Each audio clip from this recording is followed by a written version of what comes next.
boom, boom, boom, boom, boom, boom, boom, boom, dynamic banter in the summer, boom, boom, boom, boom, dynamic banter in the summer, boom, boom, boom, boom, dynamic banter in the summer.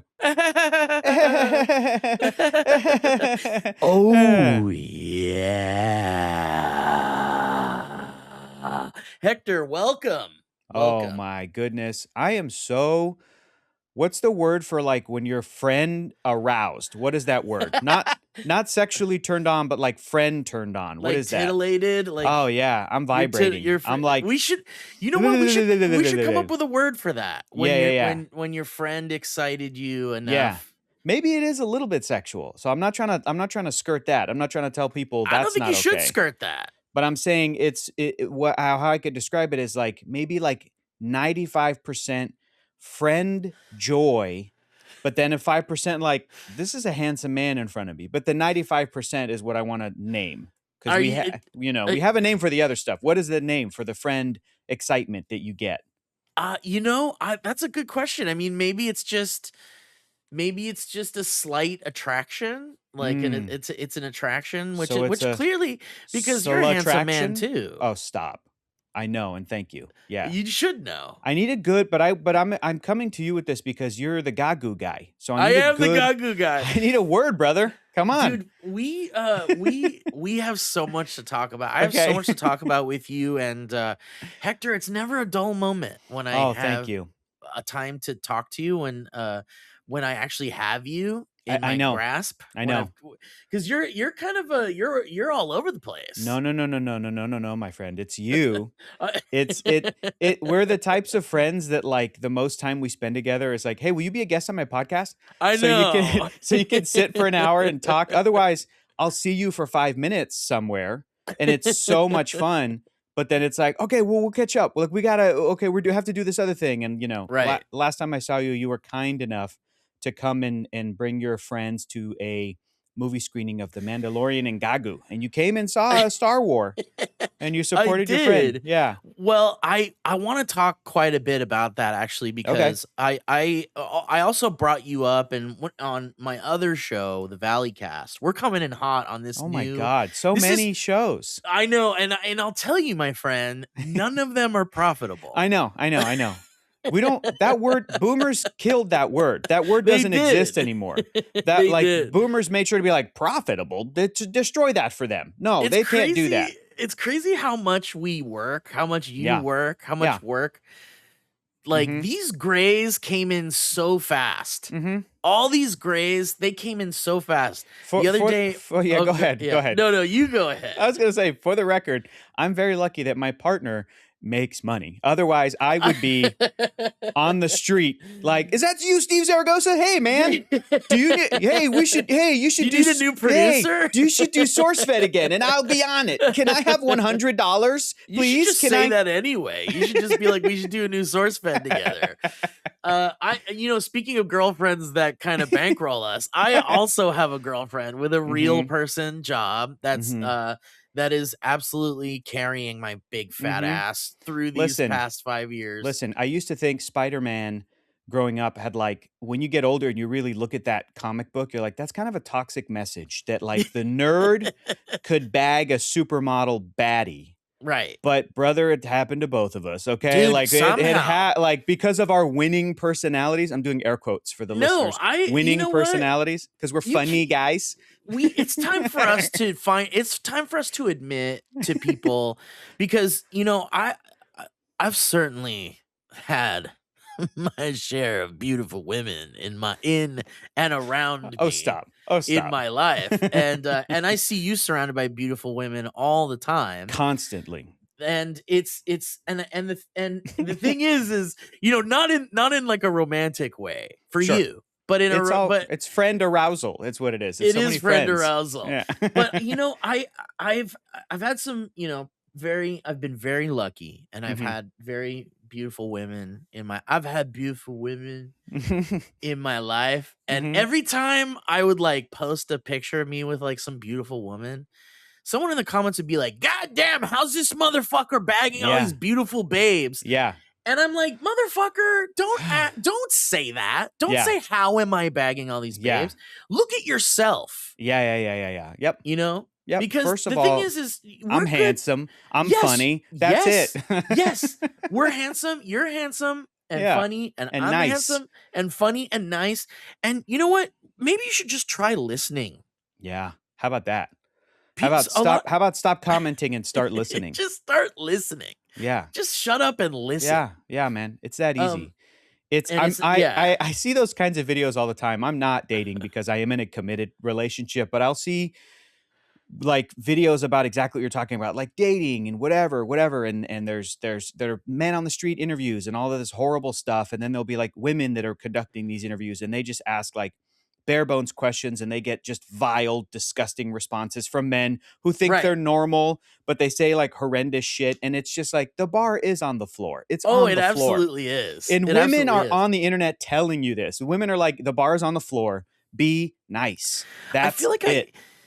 Is there a business opportunity? Like, I don't want to be like those guys. You know where I'm going with this? Yeah. I don't want to be like those guys that are like, bro, this is how you sneak into the hot babes lair. And like, no, I want to be like, here's how you sneak into their lair, but like legitimately and without being like a piece of shit. No, they're not interested. They're not interested because it will ultimately, what you're asking is for men and people as a whole, but men specifically to be like introspective. And dumb men don't want to do that. They would rather hear somebody go like, it's not you, it's women, it's society. So you're like, damn, dude, you're cooked. But we could have like we could be like the Stanford of, or like the Yale of like teaching men how to treat women, how to talk to women. That's what they want, Steve. They want like a coastal elite. Yeah. No. You gotta be like, you gotta take on a new persona. You gotta be trucker hat, salt of the earth. Like, hey,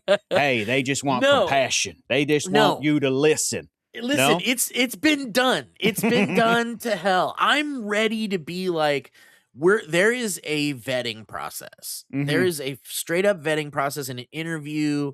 You know, you have to be accepted into this academy where I can teach you how to communicate with women or people and just be listen and understand and laugh and have fun and play and not take yourself too seriously. And we will weed out. I like that. The people that are like, well, let's back up. So the Mandalorian and Grogu. Okay, let's back up. I'm telling you, I have a list. Go ahead. And I have many things I want to talk to you about because it's been a long time coming having you on Dynamic Banter. Oh, I'm honored. And it's the best podcast in the world. No exaggeration. No doubt. That's so sweet. Best podcast in the world. You can't say that. I can't say that. I'll say because it. You have a very many great podcasts. No way, Jose. Dynamic Banter's way better. You hear that, Amy Poehler? Emmy winner. Here. Get out of here, Amy Poehler. Dude, Kyle Mooney. Yeah, no way. Kyle Mooney and that other one. guy. Who's that other guy? Beck Bennett. I don't even get that one. Dude, they're fucking my mouth out with the show they're doing. They're literally fucking my mouth out. I'm like, damn it, I can't. You cannot. You can't. Yeah, it's okay. I gotta put on those horse blinders. Yeah. And just focus on my road. That's it. And no one else's. That's it. And by the way, yeah. Oh, go ahead. No, you go ahead. Well, I was going to say the Jackass guy has got a show on HeadGum, so they're going to be taking even more money out of our pockets. I saw this coming like 8 years ago when they were doing like a Gilmore Girls rewatch podcast, and then the Gilmore Girls themselves did and I was like, oh, we're done. Like our job is done. If your royalty checks that come in the mail are better than our yearly earnings, you shouldn't be able to do a podcast. I know. And you know what was funny is during the pandemic, we had all these celebrities that are like, I'm bored in my mansion. I'm bored in my estate. I'm going to start a podcast. And they start a podcast, and thank fuck most of them fell apart and didn't work out because they realized it's fucking hard. It's hard to maintain a podcast and sit there and talk and make it entertaining. It is. and for 10 years, Hector. That's for right. 10 years. What's number one on your list that you wrote down? I'm so curious. What's number one? Well, first of all, I have to get through a little bit of housekeeping. Oh, please and do. say that you are on the very first edition, summer edition, remote dynamic banter episode ever. Ooh, does it have a new theme song? Sorry to put that on you. Sorry. It actually does. It does? It does. Yes. And you've already heard it because you're listening to this episode. Yeah. But just to give shout out to Logan Ganter, I think his last name is. Cool name, right? Logan's such a cool name. Yeah, it is. It's too not just because Wolverine. I mean, that's mainly it. And I don't have a child. And I remember when I was reading comic books as a youth that I was like, dude, I would name my kid Logan and no one will know what it's from.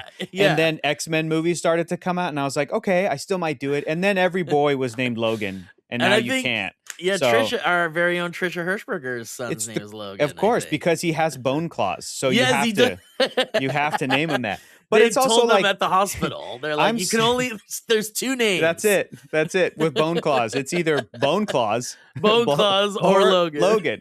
She was like, I'll pick Logan. But it's Logan. Like, also, this is a compliment to Logan, the Logan who you were describing just now, who was listening, and also Trisha Hirschberger's child. But like, anytime I meet a boy named Logan or a man named Logan, I'm like, you're too cool. You can pull this name off. I could never. I could not change my name to Logan. Like, and I think also in my brain, I was like, if I ever do have a kid and they're a boy and I have to come up with a name, I'm like, they're not going to be cool enough to be Logan. Like you can't, like I already decided my future child is uncool. So in our like how to be how to be a man classes and our how to be just how to be. Yeah, how to be ... We'll have so you have a cool name class, and we'll teach people how to live up to their cool name. I know. Like be like, here's how you if your name is let's separate all the Logans from the Seths. Yep. From the Xaviers. Yep. Oh yeah. Skylar, you're over here. Skylar. Like, we'll have to have a separate class for you guys. And there's this guy comes in, he's like, my name's Eric. And it's like, I don't think so, buddy. Yeah. You might want to just go to the general how to be class and get out of the how to live up to your name class. You're in the wrong place, Eric. You're in the wrong room. You're in the wrong place. Okay, so Logan Ganter did our... I'm not actually sure how long the theme song ran, but we had a theme song on the show that was kind of a fan favorite. In fact, I think I have it here on the soundboard. Let me see if I can find let's hear this. Or I have just like a piece of it. Or I can let me see if I can activate it all together. Nope, it's all gone. Yep. It's not mapped. Oh no, see, you deleted it. Oh no, it's been deleted. But it was basically like dynamic banter. And so we are in our season 2 of dynamic banter. Yeah, good. That's awesome. Our 500th episode was either the end of season 1 or the beginning of season 2. I can't remember. Yeah. I'm gonna wait till 2036 season 3 to really get into it, to jump on. I'm gonna wait. We have a big cliffhanger planned. Yeah, I'm gonna wait another 10 years and I'll check out season 3, and then that's when I'll get caught up. Hector, we'll see. Yeah. You'll do it. We'll see. Okay. We're already on thin ice. But so we've been without a theme song. We've been theme songless. Oh. For like 10 episodes or something. And because I was like, all right, episode 500 marks a huge milestone. We're in 10 years of the show. Yeah. Let's make a song. Let's make our own theme song. And Mike and I do a lot of musical things on the show. Oh, yeah. We have a lot of toys and instruments and such. And I was like, let's do it. And Mike was like, okay. And then we just never did it. Yeah. And I even had this guy reach out to me whose name escapes me because my brain is broken. And he was like, hey, I heard you guys are looking for a theme song. I'm a producer. I've produced like Kesha songs and like, holy this dude's crap. like legit. And he's like, send me stems, send me tracks, and I'll fucking produce a fucking badass theme song for you. And I was like, this is it. We're going to get a really cool theme song for our second season of our show. I go to the boys. I went to James and Mike. I'm throwing them way under the bus on this. I'm like, guys, let's put a song together. And was it? They're dead, dude. They're You ran dead. them And over. I was like, let's put a song together and Yeah. we can have a legit cool theme song. They're like, yeah. And Yeah. then crickets. Yep. Just Yeah.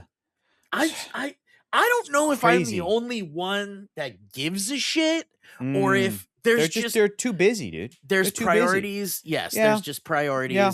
and I'm I'm Listen. desperately clinging on. Just let the Kesha producer do it all. Just let him from scratch. Just let him do everything. Just Yeah, be like, honestly, maybe that's what I should do. Is just be say, like, do this sample song. whatever you Yeah. want. Sample whatever you Yeah. want. Do even harder work for free. Yeah. for Oh, us. yeah. Do it.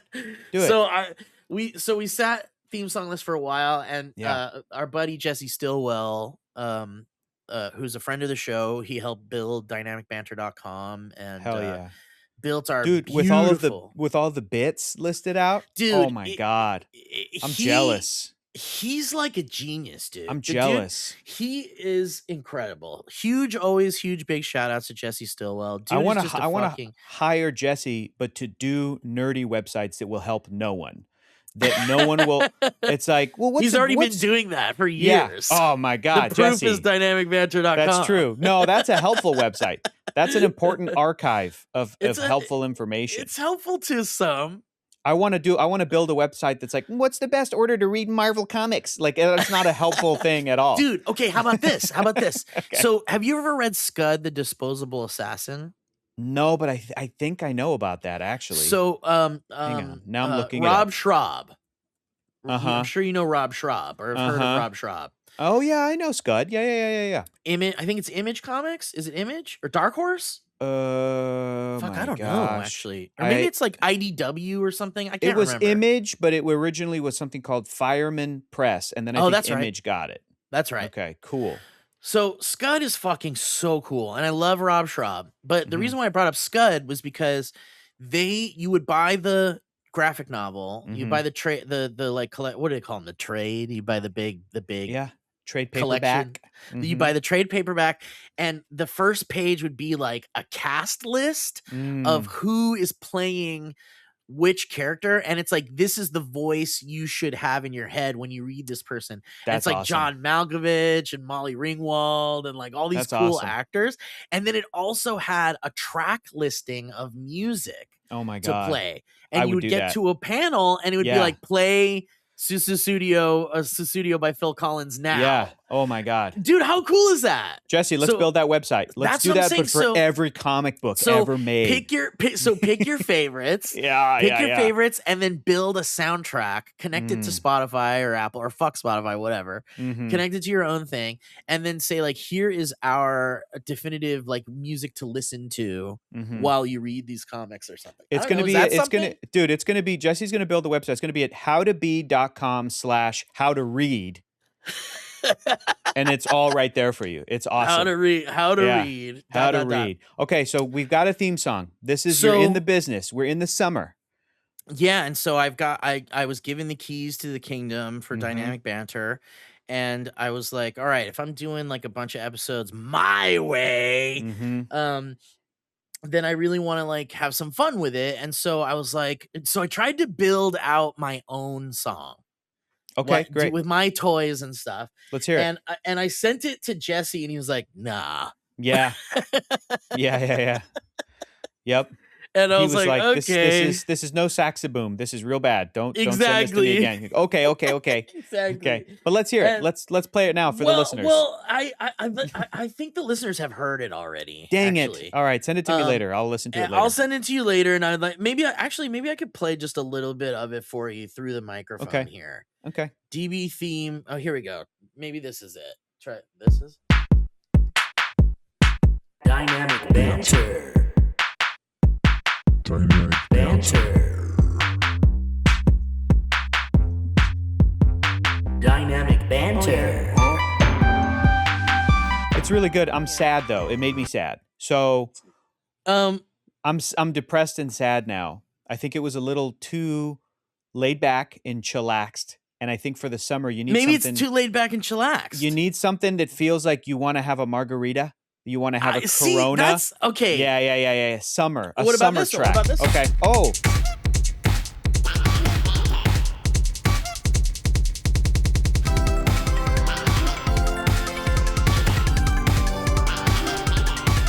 Okay.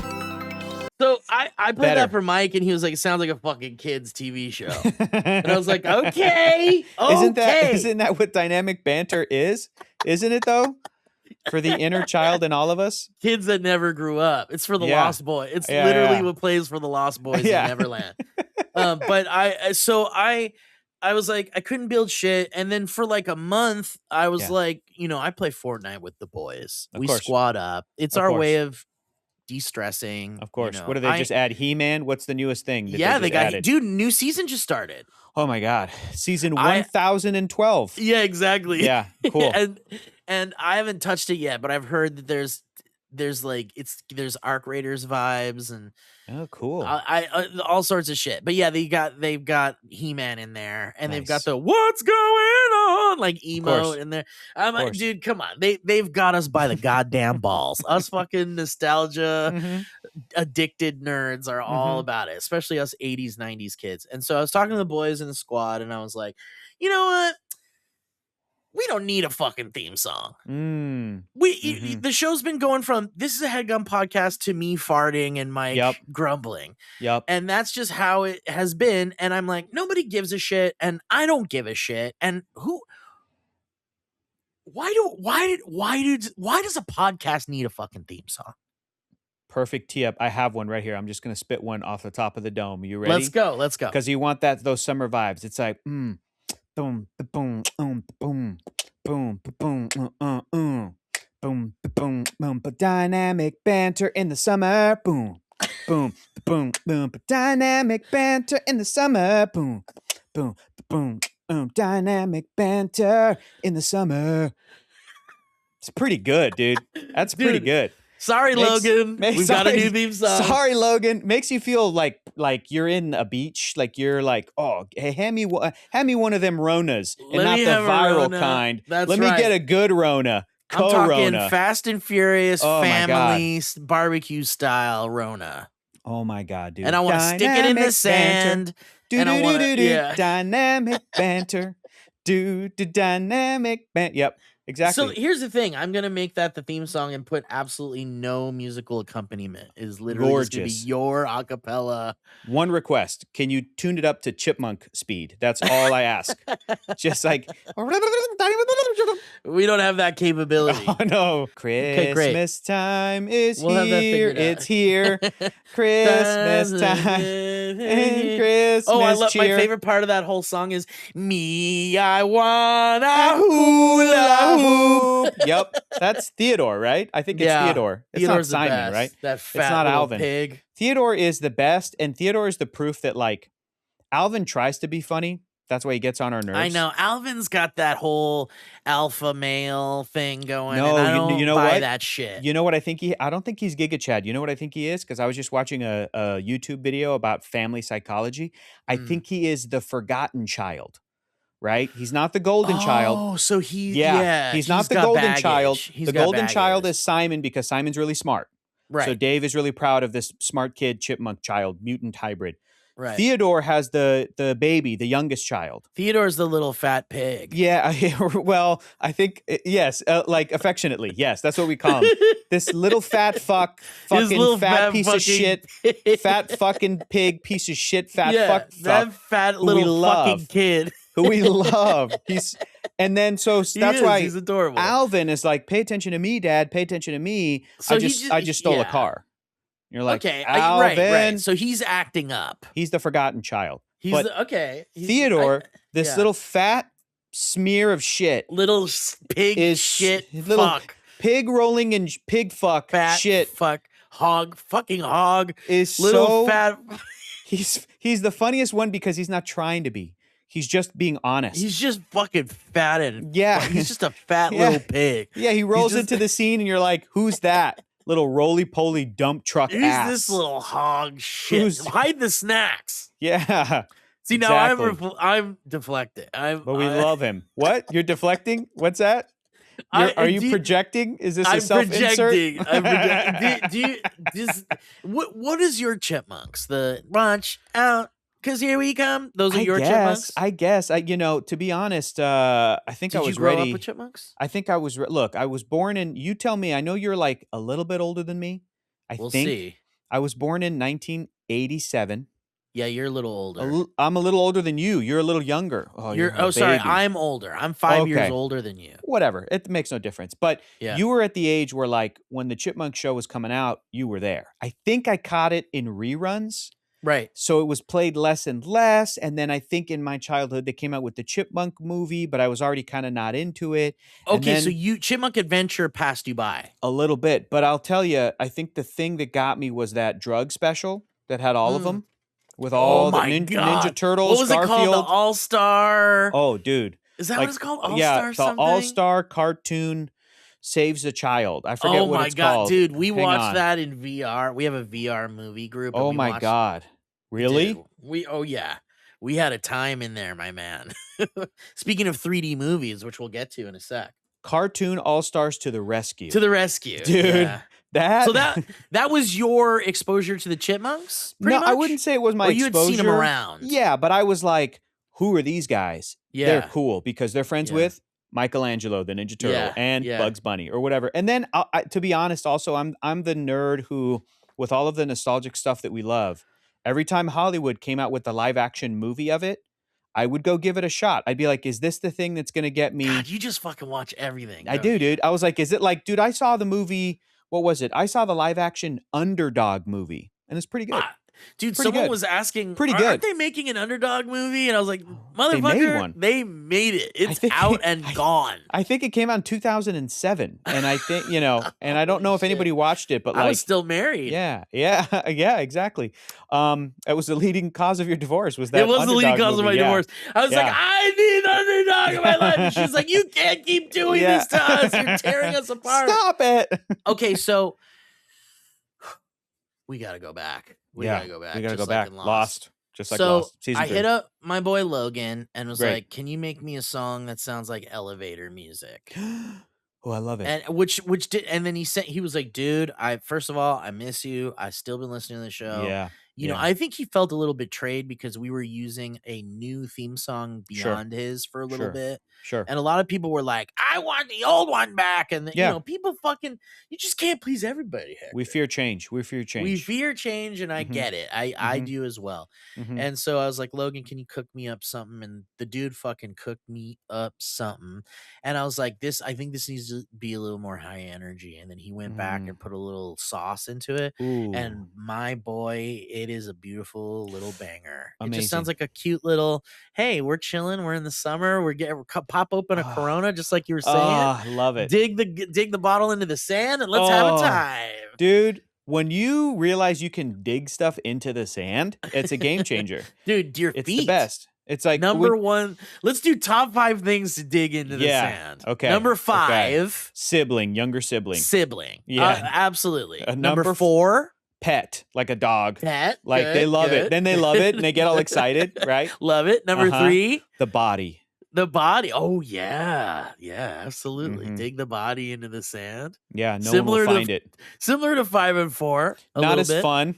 Not as fun. This is to survive. I'm going to say number 2 to me is digging a bottle of some kind into the sand. Hell yeah. When you look around and you go, I don't have a table to put this thing on. And someone goes, no worries. Brother, the beach is your table. You're like, say what? Less. And you... It's the best. And not number only is 1, the beach the table, it's also the trash can and the bed and yeah, maybe not. Maybe we're not living in Mad Men 60s anymore. We clean up after ourselves. But the bed, yes, a pillow. You make yourself a little pillow. You know? Yeah. But to me, number 1's got to be the Tootsies. The toes. Digging the toes in the sand ain't nothing better. Yeah. I mean, that's my top 5. I don't know. That's my number 1 of my top 5. Amazing. That's number 1 of your top 5. That's number 1 of everyone's top 5. It should be number 1 of everyone's top 5. It's the best. Okay. All right. So, Hector. Yeah. You are... I've got a list of things to talk Let's go through it here. And Let's go through it. I want to go through all of it. Well, we will. So, first of all, I definitely want to get the 3D movie stuff into John Carter. Into... Still hasn't happened. It will. Into Mandalorian. Okay. And I want you to know, I was going to have a clip ready to play for you, but who has the time? Yeah. And maybe we can have Leah cut it in. But Mhm. on the Valley cast, I brought you up, and every time I bring you up, I have to say it's always nice things. Hector is just you're Mm, one of the most professional motherfuckers I've ever met. You're so good at interviewing I people. love those You're folks. Oh, thank you, so good man. at hosting. Yeah, those Thank are you, good man. boys. Thank you. And also whenever I bring you up, everyone's like, "Oh, Hector, we love Hector. Oh, I yeah. love Hector." That's the best. Can you I imagine and how terrible it would be if your reputation was like that guy? I hate that guy. ugh. I would hate that dude. That sucks. You know what? If that is my I'm reputation to someone, yeah, I don't want to know. I know. Right. I'm sure I'm that to somebody, but I have to be that to nobody I care somebody. about. Yeah, of course. Of Yeah, course. nobody Yeah. that is important enough for Yeah. me to worry about that. Uh-huh. But I was saying that Hector and I, you know, we have a great relationship. We see each other, we Mhm. gush about movies. Mhm. There's definitely an underlying sexual Mhm. tension Mhm. between us. It's true. And also our shared love of all things 3D Mhm. that Mhm. we've definitely dug into and talked about quite a bit. Mhm. And I love talking about 3D shit, and I really want to just gush about 3D with you for a minute here. But before we do that, Yeah. I need to tell you that I came up with something in my head that now I'm going to present to you, and you tell me If it can happen. if you accept that. Do you Okay. accept this? Let me hear it. Let me hear it. So I told the boys about our John Carter of Mars debacle, if you Yes. will, Yeah. our situationship with John Carter of Mars. It's a mandate and it's mandated, but it hasn't happened yet, but it will. Yes, and I Uh-huh. think that I appreciate Did your they make fun of you for that? Did they make fun of you for liking that movie? no, but I think Okay. there's a time. I think there will be a time that they will make fun of me for that. But for now, I think Elliot doesn't even know what the fuck that is, and Joe is like, yeah, maybe I saw it. But Joe likes movies too, but he sometimes has a blind spot for movies like that, and he's like, I remember kind of liking it. I think Uh-huh. so.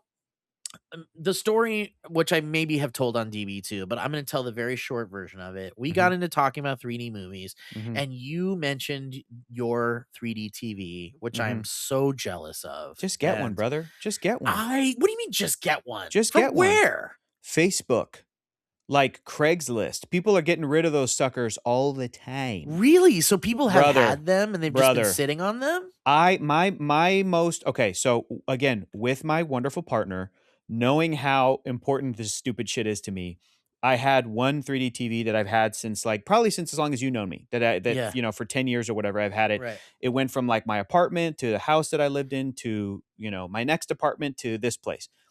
But I'm explaining to my girlfriend, I'm like, if this thing fizzes out, like, I don't think anyone anymore can repair it. Like, I don't think 3D TV repair Yeah. people exist. Like, Yeah. if a pixel gets fucked up, whatever the thing is, I think I just have to chunk it and You're then fucked. try to Yeah. find another one. So she heard that and she was like, well, that freaks me out a little bit because it was our living room TV. Yeah. So then she like like spends a day or two looking up online like used 3D TVs for sale. This dude in San Francisco, because he's like a tech bro, was just happened to have like placed on Facebook Marketplace or something. Hey, I'm selling this TV. It was like $200 or something, like whatever the price it was.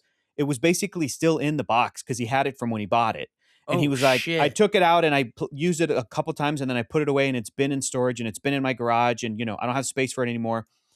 So Abby reaches out to this guy and she was doing the research of like, well, what's the best model? And this was kind of like the biggest possible model while it was still like best quality and it had passive 3D glasses, which just means those little plastic dinky ones you get at the movie theater. Yeah. Some 3D TVs come with built-in glasses that are called Those active shuttered shutter. ones. I Yeah. don't like those Yeah. as much. I don't Yeah. like those. Some of them are very light and comfortable, but some of But them are like there's a lot of ways to fuck up with you it, have to and they charge break. them. You have to Yeah. charge them. And then those 3D TVs will be like, well, it comes with two. And you know me, brother, I like to have like 9 people Oh yeah, over to you can't watch a do movie. 2. No, Yeah, no, yeah, no. yeah. So Yeah. Abby was doing some research. She found this and she goes, this is in San Francisco. She had, I think it was like a national holiday. It was a Monday. And she goes, do you want to drive up and get it and drive back down in one Dude, day? And I was you're like, my person forever. I said, you're my person. I said, I will cry. And it was an adventure. We left before the sun broke. And I remember that day We saw like 9 rainbows because it was kind of raining. It was in the It was in the spring or the beautiful, winter. It was a magical- beautiful. We went and picked it up, like barely fit in the car. Abby was like, "This isn't gonna fit," and I was like, "I'll make it fit." And like we made it fit. It's okay. And then brought it down. So now we have 2 in case one of them basically Dude, breaks. so you have it. You're all set.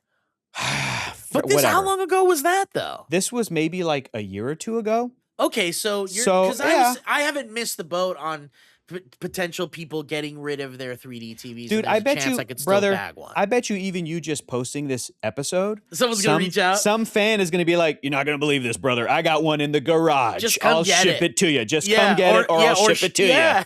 Like, oh yeah. my God, please. So it's possible. Please. It's possible. And then you can join the fun. And I just watched a 3D movie last night. And I What'd had some you people over. watch? Okay, it's a whole thing. I'll get into it. But we watched Spider-Man No Way Home, which is the one with all the Spider-Mans. Okay. And the reason that's the one where when I was watching it in the theater, I kept Yeah. leaning over to someone and going like, there's just going to be no way home for this guy. Yeah. Turns out, yeah, kinda. Unless how's he this makes, guy going to find his way home? And nope, he's going to make everybody forget. That was the way home, and he did it. But it's kind of it's a funny, weird thing because I have a buddy basically who gifted that movie to me because it was not released on Blu-ray in 3D, except for whatever reason, only Australia. Sony released it in Australia, but it was region B locked. So like, you needed a region-free player, yeah, or a region B player. Correct, and I don't have that yet, and I just use like my PlayStation 4. And admittedly, I need to like figure out that setup and upgrade. But I Did still you have hack the PlayStation 4 to play region-free discs, or this is what happened. My buddy found like a 3D online community. Somebody uploaded it, like ripped it and uploaded it to the community. So and he because burned it. you have the copy, He burned it onto a disc. He burned it onto a disc, and now I have it. So and the I disc watched is it. region-free. Yeah, the disc is just like a disc. How's it look? Awesome. It's awesome. It was Was so that much movie fun. shot in 3D or was it No. post-conversion? It was post-conversion. That's Yeah. okay. The Yeah. post-conversions look really good these days. Dude, and let me Was tell you. Mandalorian a post-conversion? Yeah, the whole thing. That was the whole point of the thing you came to watch, is that we talked to a guy after, and he was like, I converted it. And we were like, I cool. have to tell you Yeah. that I am sad I missed that don't worry part about- don't because worry about I it. had a question. Yeah, what's your question? Did you open up questions? Yeah, actually we didn't, but I'll answer it. What's your question? Or Okay, I'll pass so- it along. What's your question? Okay. My question was, When the How much- Gagu is coming yeah, at the when screen. the Gagu is good, how much did that person converting it want Mhm. to die doing all of the water Oh, great question. 3D stuff? I'll pass it along, but I think we were like talking about that specifically with him, just kind of like before or after, like, just asking questions. And I think he said that like that was probably the most challenging shit because a lot of the stuff in that movie is like the big Jabba the Hutt, the son, the Road of the Yeah. Hutt. It's a CG character. So there is a version of like, you can get those elements and you can kind of fit it and it's very clean. Oh with- yeah, like you you know what I'm can saying? get the assets from Kind of, and Lucasfilm or Disney or whatever. Yes, and make it all very clean when you're doing the 3D process of it. But he said for the water stuff, they just filmed that in camera. Like that's either Pedro Pascal or the other Mandalorian actors Yeah. thrashing about in water.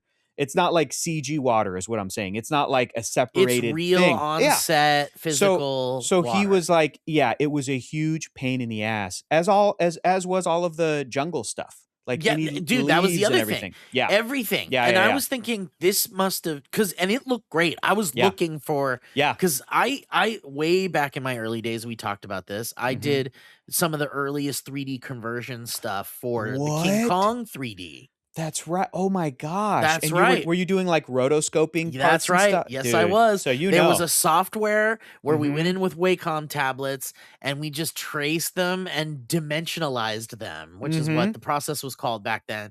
And it wasn't just, lifting the No. bit of information. There was also going in and lifting the nose and lifting like any Yep. other kind of thing. It was like very like you Yeah, you remember get the it. scene with the brontosauruses all running and the guys are running underneath it Yeah. and stuff. Oh, I worked on that scene for like 3 months. pain in the ass, dude. And then it never came out. I think it was, Yeah. or did it come out in 3D? It didn't come out in 3D. I think, to be honest, I've looked that up. I feel like they did the same thing weirdly with Superman Returns, And then I think they did the same thing with maybe 1 or 2 of the Harry Potters, where like they wanted to do the whole movie but didn't have enough time. So they did a Yes. weird kind of bullshit thing where they're like, okay, go see it in IMAX and certain scenes will be in 3D and a little flashy thing will pop up with glasses in the corner to That's be like, right. put on I your remember glasses. that. So I think they did that with King Kong.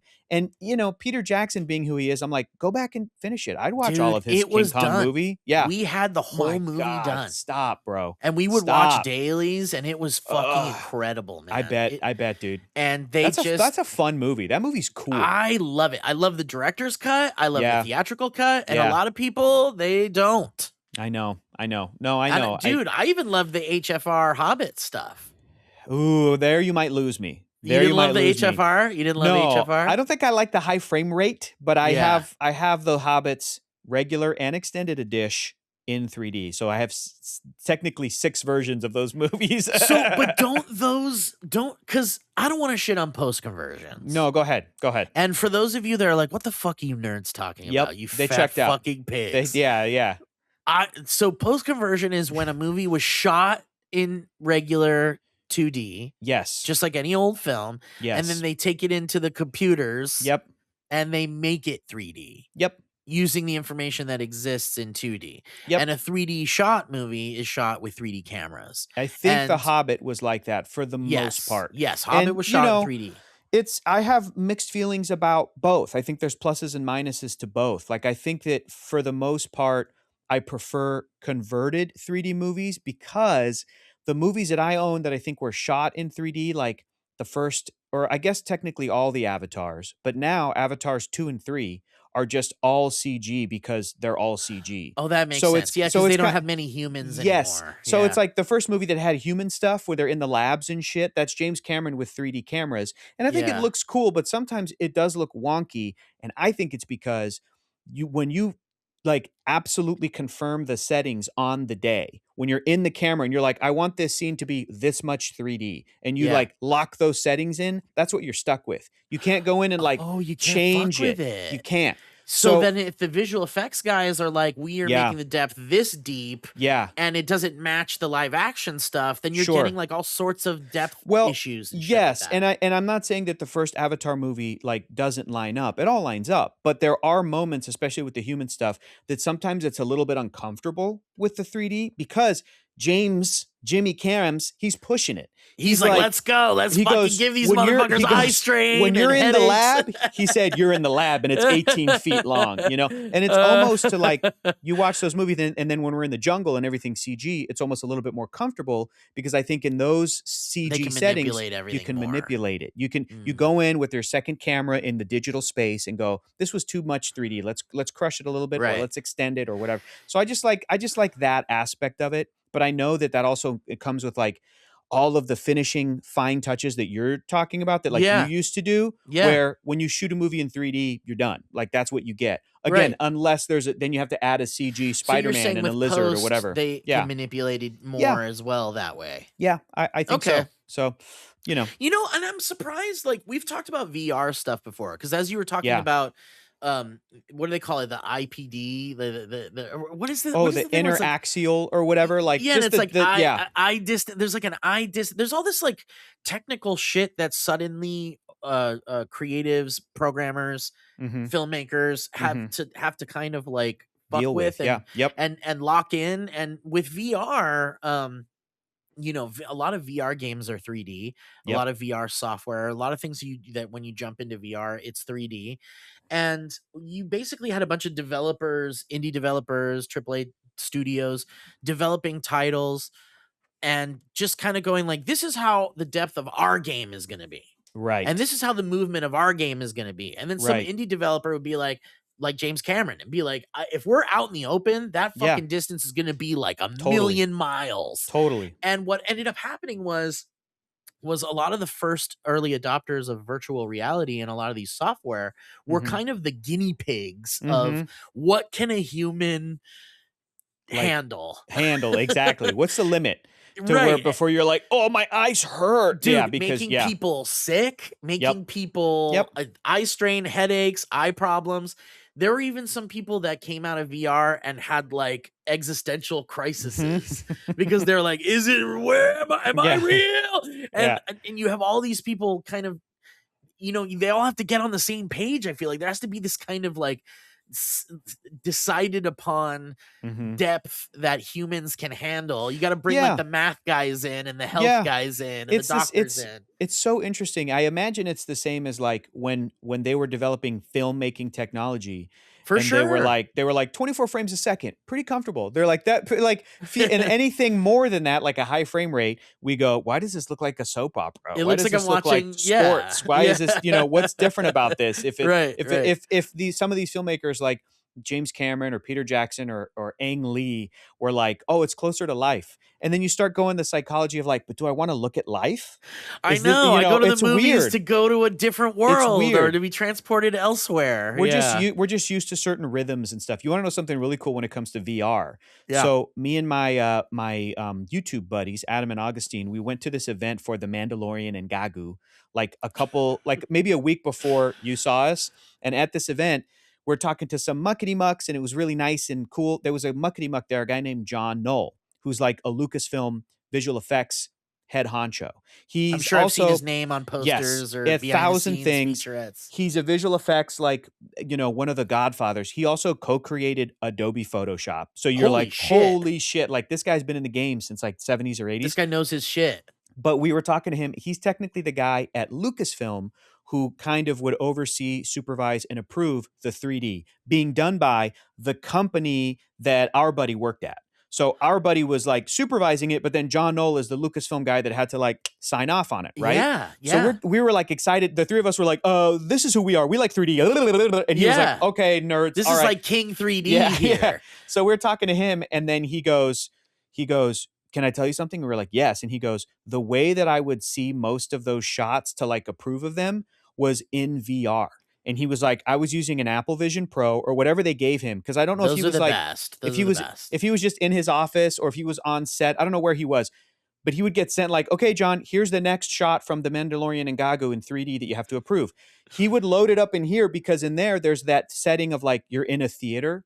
So he would really be able to check the size of like, how's this comfortably going to look if you're in like an IMAX theater or a regular theater or a, you know, Dolby, whatever. That's Isn't that cool? And he was like, I love it. And he was like, it's the best way to watch 3D movies. And me and my two buddies disagreed because we're like, we like the communal aspect, but it's still super cool. And you're telling me you do a communal thing with your buddies. You know what's funny, Hector, is you reminded me that you know Harley Morenstein from the Epic Meal Times. Yes.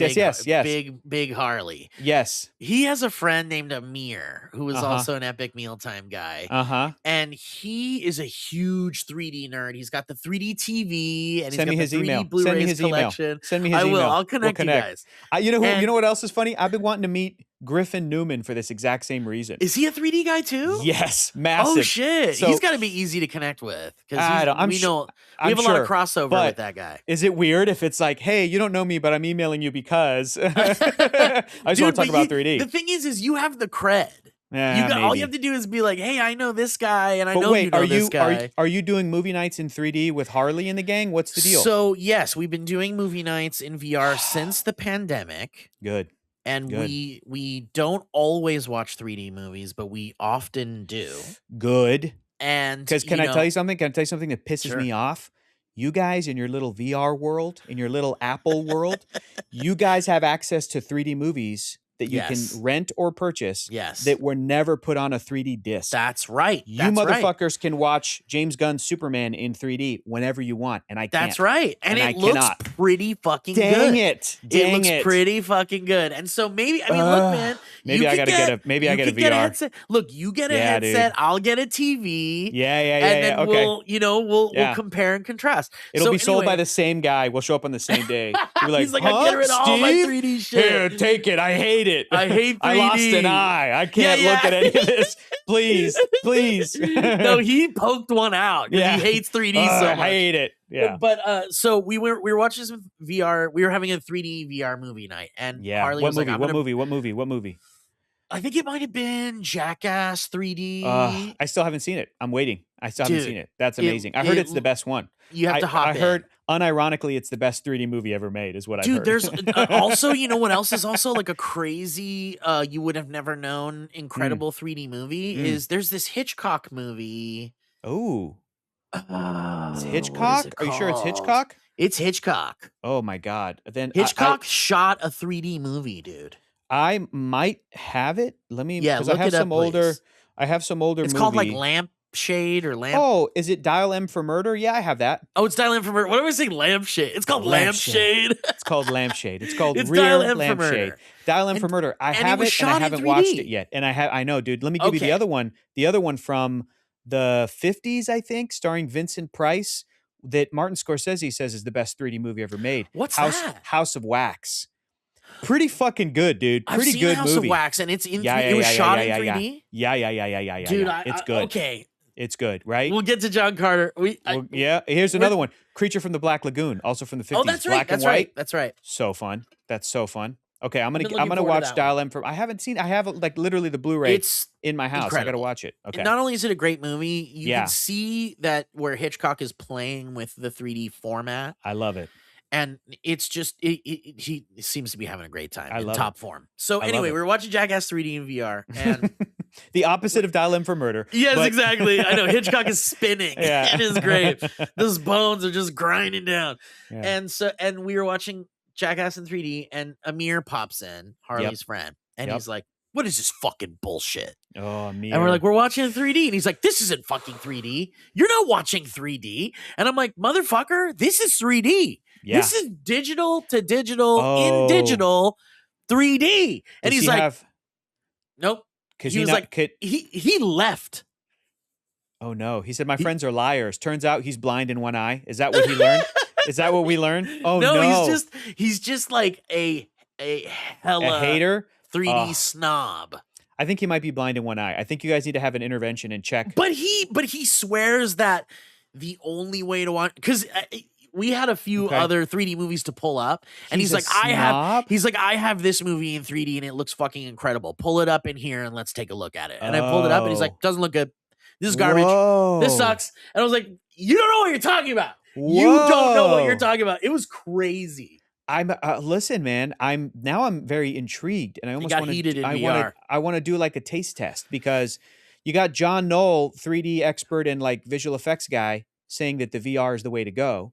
But then I know for me, I'm like, I prefer my TV. I prefer a theater. Like, you also have to be sitting in the right seat in a theater. But yeah, for sure. Thankfully, you guys had good seats for Mandalorian and Gagu. We made sure that we weren't too far off. There you go. We were, listen, I know my shit. Maybe not as much as you, but I know my shit a little bit. But we got to get you in, because I know that it's important to you to have the social aspect, the communal. Yes, the communal. Yes. Everyone's together in the same room, dude. I'm telling you, when I convinced several friends to purchase a VR headset during the pandemic, just so that we could be in a movie theater, watch movies together and laugh and make fun of it and do else, and not worry about bothering other people and things like that. And I'm telling you, dude, I had people texting me the next day saying, "I can't believe how much it felt like I was sitting in a movie theater with you guys." They were like, because there's avatars, I needed that. And there's your high five. You can high five each other. Oh my god, dude! You can snack in real life. You can snack in real life because your mouth isn't covered, dude. Yes, exactly. You can actually snack, and it feels like you're snacking because you are. Yes, sir. Oh, all right. Okay, you convinced me. I would love nothing more. As much as you want me to come watch John Carter of Mars at your place. Oh, you're saying you want to do it VR? No, I'm saying is as much as I want you to come into VR so I can show you the VR experience. Like, it would be a good trade-off. Okay, so I want to get this whole John Carter 3D thing out of the way for a second. Let's do it. And just nail in what happened on the Valley Cast and how I told the boys. And you tell me if you accept this, okay? Okay. I told them about how you invited me to come over and enjoy your wonderful 3D TV in your 3D setup. And watch John Carter of Mars so long ago. Maybe 3 or 4 years, maybe even more than 4 years ago. Yeah, maybe. Could be 5 years at this point. Could be when the movie came out in 2012. Could be. Could be the day after it was released. You invited me over so fucking long ago to come okay. watch It's John okay. Carter of Mars. It's okay. And I might have even still been living in Sherman Oaks at the time, which made it even crazier. Yeah, you were. You definitely were. And, so whenever that was. Listen, shit gets crazy and I get it. life and I get it. schedules and whatever. And so finally, I moved to Long Beach and I'm like, now I'm in Long Beach. It's harder to fucking get to you, man. And you, dude, and God bless you, my friend. God bless you. You send me texts because I'm like, one of these days I'm going to stop getting texts from Hector and it's going to break my heart on the inside. You won't. Dude, the plan is right now, I want to get you and Brett to come over. So That's Brett, the plan. dude, Brett's even harder. Brett's even harder. No. He knows it's a special. He knows it's a special thing. Yeah, we're gonna make it happen. But here's the thing. So I was telling the boys about how sad I am that I have not made good on your invite, and how bad I've been feeling about that. And I'm like, one of these days, Hector's just gonna stop fucking texting me about it. And they were like, "You motherfucker, you're a bad friend and shit." And I was like, but Hector hosted a 3D screening of The Mandalorian and Gagu. I did. And you invited me, and I saw this as a golden opportunity. Not only to see the movie because I hadn't seen it yet. Yeah, that's cool. That's fun. But also to come see it in 3D. Yep. For free. Yep. And to support my friend Hector and his Heroes Reforged partners. I so appreciate it. And I know how much it meant to you because this was an important event for you guys. Yeah. This could be, and I wholeheartedly believe it is the beginning of a series in which you guys host 3D movie screenings. Oh, I want to so bad. I'm putting it out in the ether. How fun. I need this to be a reality because whenever I think of 3D movies, you're the first motherfucker that pops into my head. You're one of 5 people I think about. So, dude, I love Isn't that great? That fills my heart. Yeah. That fills my heart. Here's what I think of: James Cameron, Alfred Hitchcock, the Jackass guys, and Steve Zaragoza, and then Grogu. That's who I think of. Yeah, and then Grogu. And so I was like, this is the perfect opportunity for me to not only see The Mandalorian in 3D, not only support my friend in his venture in becoming a 3D person. I know. I think I know where you're going with this, and keep going. And I was like, maybe, just maybe, in my heart, somewhere up in the stars, this also kind of makes up for all of the invites that you've sent to me. No, it doesn't. No. No. And I was like, makes it worse. I was telling the guys, I was like, Hector probably is like, this motherfucker's never going to come see this goddamn movie. And I've been begging him to come watch it. Yeah. And I'm like, I think that it makes up for me having not been to your place to see the movie in 5 years by going to see The Mandalorian in 3D. Totally. I thought you were gonna say, let's rent a theater in Long Beach. You drive down. We'll put on John Carter. You It'll come be to awesome. me. That'd be great. I would love to do that. How hard would that be to Not set that up? hard. But are theaters set up for that? And how would you do it? You can do theater rentals. It's a little pricey. I think. Yeah, I know about that. Yeah, but what about 3D? But I think that you can do it for like a 3D capable screen. And it's like, brother, if you honestly want to get the ball rolling on that, I'll look into it. Let's go to Long Beach. You invite the crew. Get the boys in there. Everybody. The VR boys. Everybody. Oh, the VR boys. But the be like VR in actual R. They can't even fathom. In actual real life. This is ARL. But can we do this in addition to coming to your Of course, place? Yes, of course. Because I really need to see your setup. Yeah, of course. And Anytime. I really need to experience. I think honestly, dude, as much as I love 3D and as much as it's a big deal to me, the only 3D movie I have ever seen in someone's home, on a TV, with those glasses that you can get at the theater, was at Brett Register's place in Studio City when he lived in Studio City, and he had a 3D TV, might still have it, maybe. And we watched Fright Night 3D. Oh yeah, I don't like that movie. And Brett gives me shit about it. And he's Brett like, isn't it great? Dude, he and likes I'm like, the worst shit. It's not the worst. I'm like, it was just okay. Like, I love me Anton Yelchin. I think he's great. I miss him very much in Star Trek. Rest in peace. Green Room.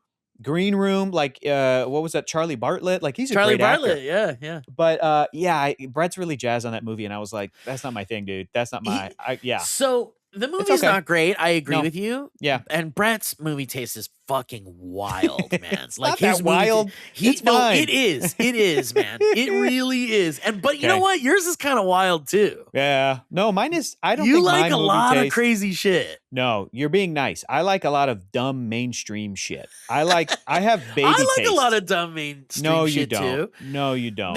Name your top 3 mainstream movies. You know, I was at Brett Register's wedding the other night. Yeah. And we were discussing with other cinephiles. Amazing. About what is a movie. Tell me if you can conjure this up. What is a movie that we'll do opposites. Okay. First we'll do what is a movie that everybody loves that you don't like. Okay. And what is a movie that what's the opposite of that? That nobody loves, but you like. Yeah. That everyone's like dogs on it. Yeah. Can you bring those up? Yeah, I think so. I mean, maybe this is maybe it's a little too like low hanging fruit, but I think maybe the movie Inception, but I don't know if everybody loves it. But I feel like the majority of the Christopher Nolan vibe. Now he's awesome. He's very talented.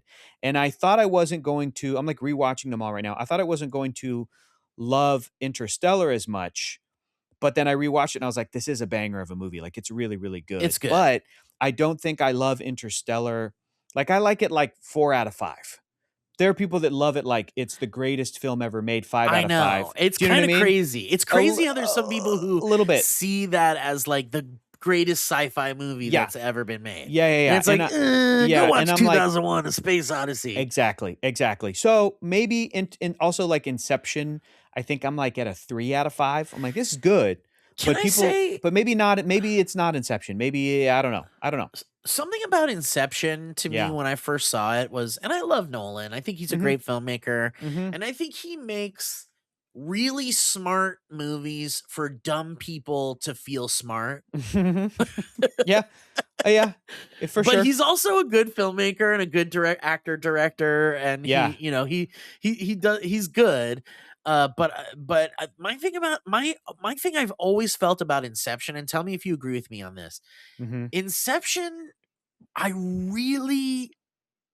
they had a really awesome opportunity to go weird and supernatural and bizarre with the dream world stuff.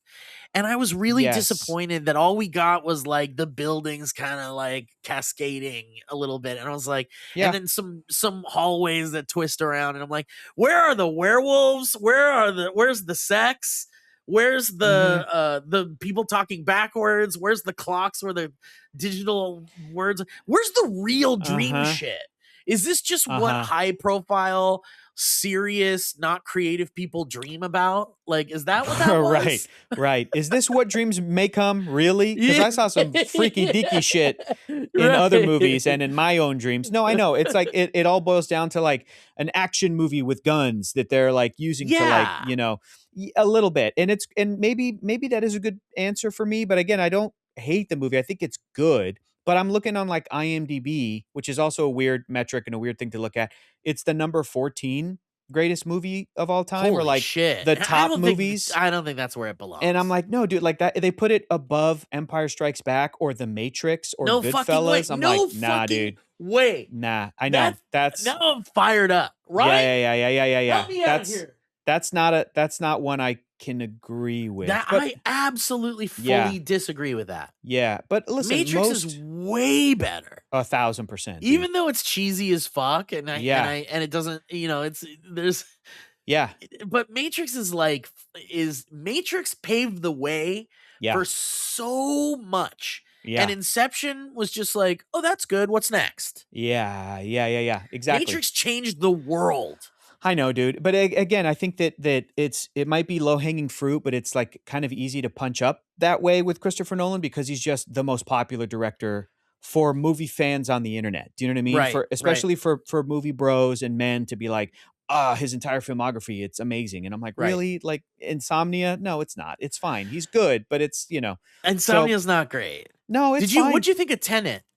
I need to rewatch it. I really disliked it.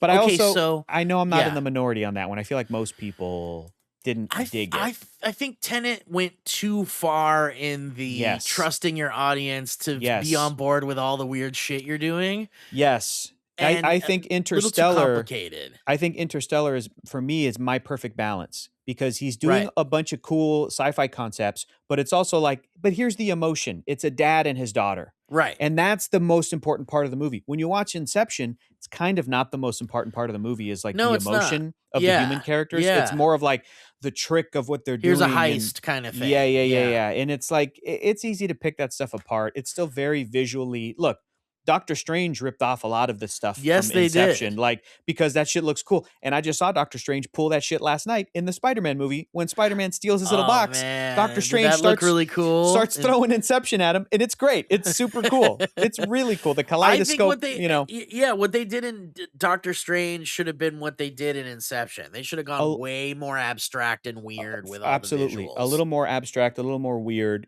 But Yeah. And then what's your answer then for the movie that everybody loves that you're like, eh? Well, I actually pulled. Go ahead. I'm scared. No, don't be scared. I'm scared to tell you, and I'm scared to reveal this to the audience. Too. Honestly, as long as it's not Jurassic Park, I'll be fine. Well, can I just say something about? Is it Jurassic Park? Do you hate Jurassic? I fucking adore Jurassic Park. Okay, That's a good. perfect Then we're movie. fine. Then Jurassic we're Park fine. is no notes. Then we're no fine. notes. Perfect. Say it. But wait, can I just say something about Tenet really quick? So I saw it, or when I first saw it, I also didn't like it at all. I was like, God damn, what the fuck did I just watch? But I rewatched it. Yeah. With zero distractions. Right. Put my phone down. Right. And I fucking I took it in. I accepted it. I You listened. locked in. Mm-hmm. I locked the fuck in. And then I was like, oh, this is incredible. Okay. All right. I'm excited. I'm going to give it another go. So my advice is absolutely rewatch it. Can I ask you a question? When Yes. you rewatched it, you were at home? Yes. Did you have subtitles on or not? I did have subtitles on. That might help. I'm a subtitles guy usually, Yes. so that might help me lock in. So I'm going to try that. I am usually not a subtitles guy, actually. Interesting. But I Okay. had to turn them on for Tenet. Yeah. Because I think there's a lot of mumbly kind of dialogue flying through real fast type shit. And I would say just lock the fuck in. Like really watch, really lock in. So the movie everyone loves that you hate is... Hello, this podcast is brought to you by Squarespace. Squarespace is the all-in-one website platform designed to help you stand out and succeed online. Whether you're just starting out or scaling your business, Squarespace gives you everything you need to claim your domain, showcase your offerings with a professional website, grow your brand, and get paid, all in one place. MikeFalzone.com is a Squarespace website, and of course, we all love Mike Falzone.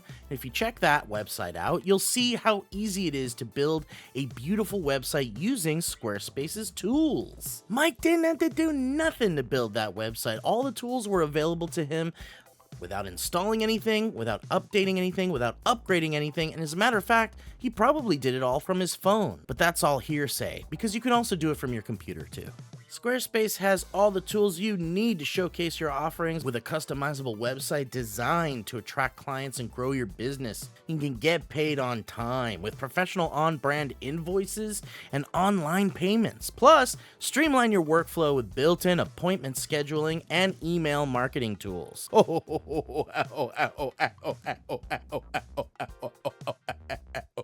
And you can sell your content.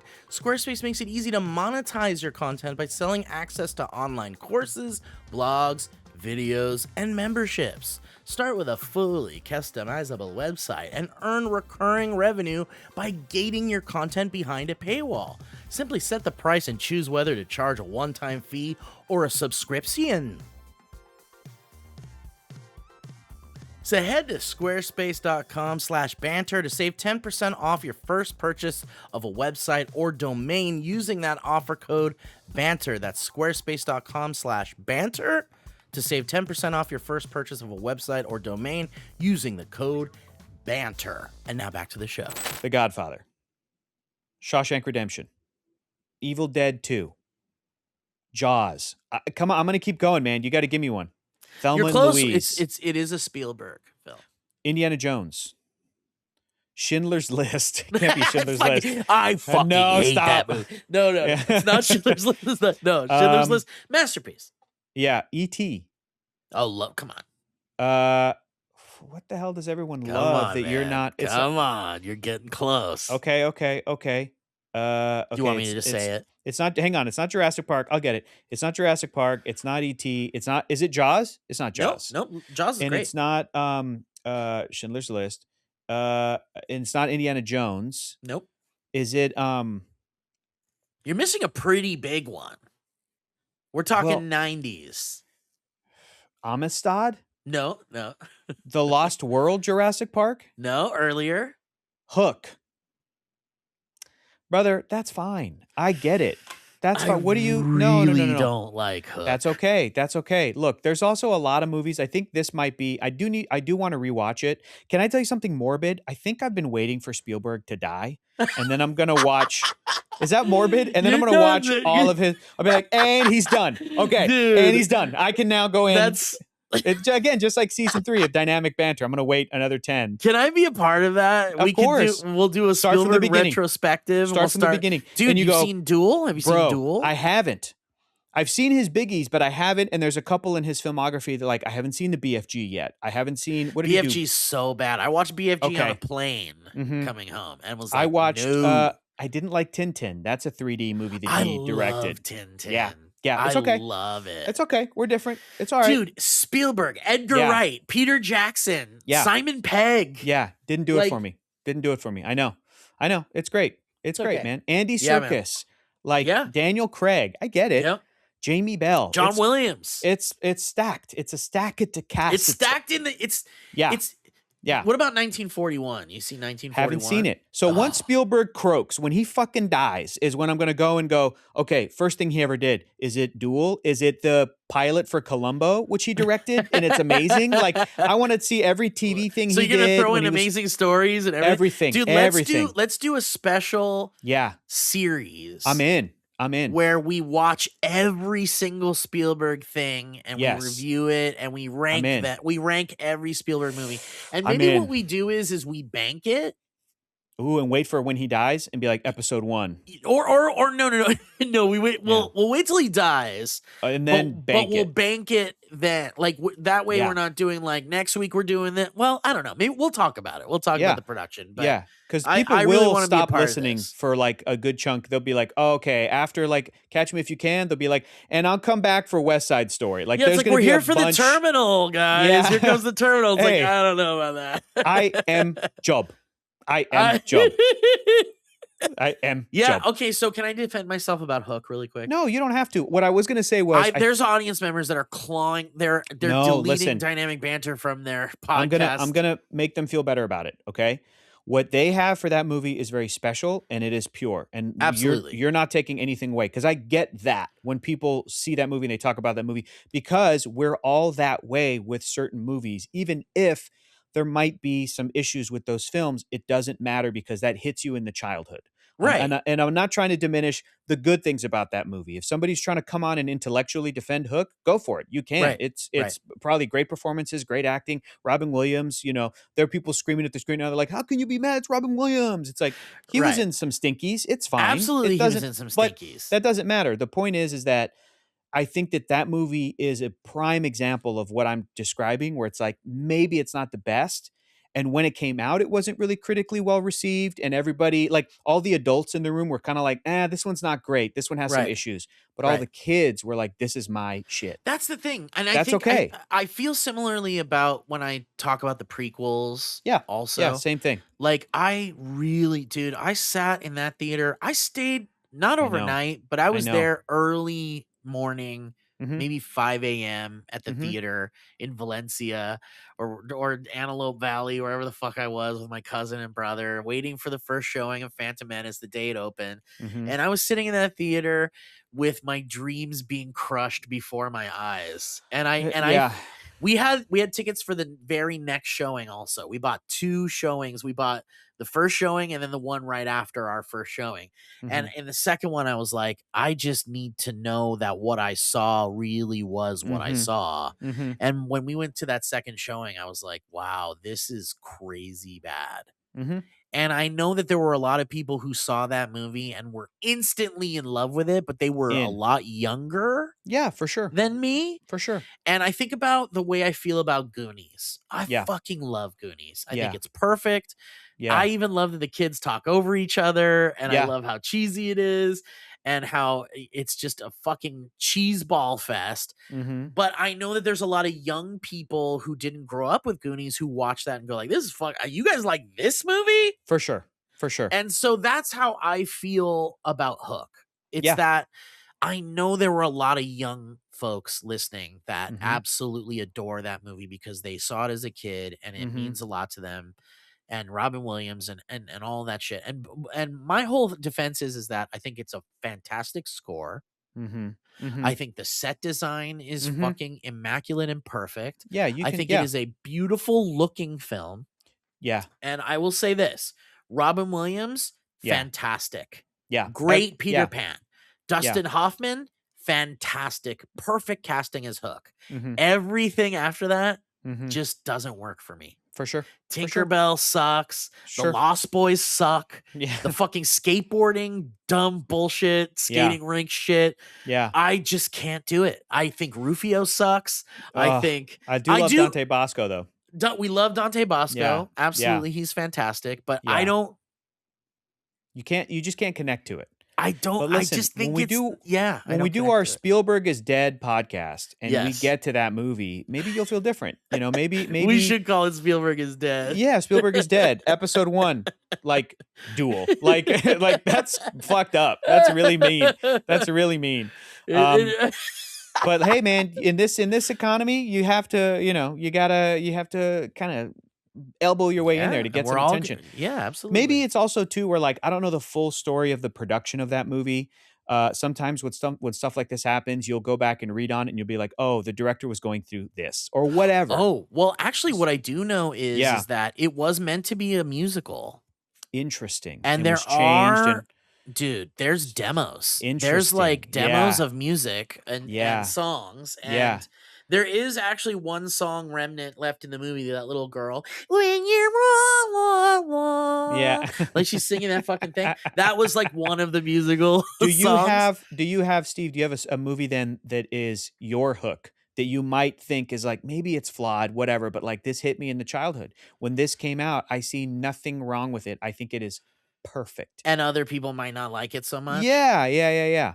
You know, it's interesting because I had a really difficult time finding that one for Yeah. me. Yep. I really love, I mean, not that I'm like I love these movies, I'm obsessed, but I love the Short Circuit movies. Okay, interesting. Pretty racist, but okay. Okay, cool, cool, cool. But you know, Yeah. Fisher Stevens Yeah.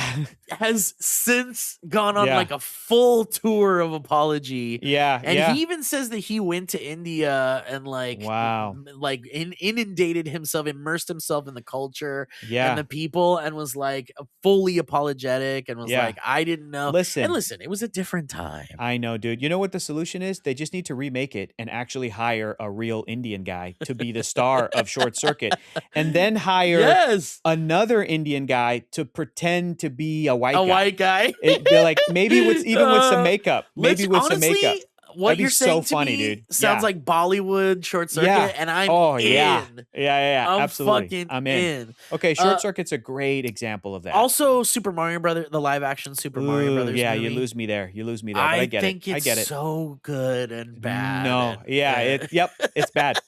It's real bad. For me it might be I do love the original Land Before Time. And I think Oh yeah, I think it's a great It's a movie. downer.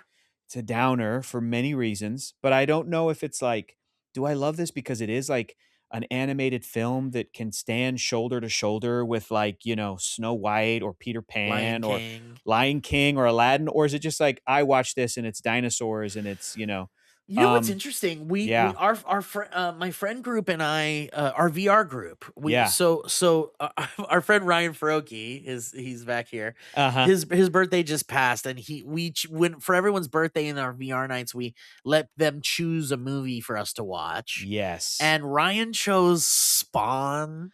Oh, how was it? Uh, Pretty bad, right? I I know. wanted to leave the theater, and I I wasn't know. even in a theater. Yeah. You were doing the meme with the guy with the headphones, but with your VR. Yes, You're like, exactly. Like, take dude, this helmet off. I at one point, so funny. my girlfriend watches with us too, and she was like, "I'm going to bed early. I can't do this."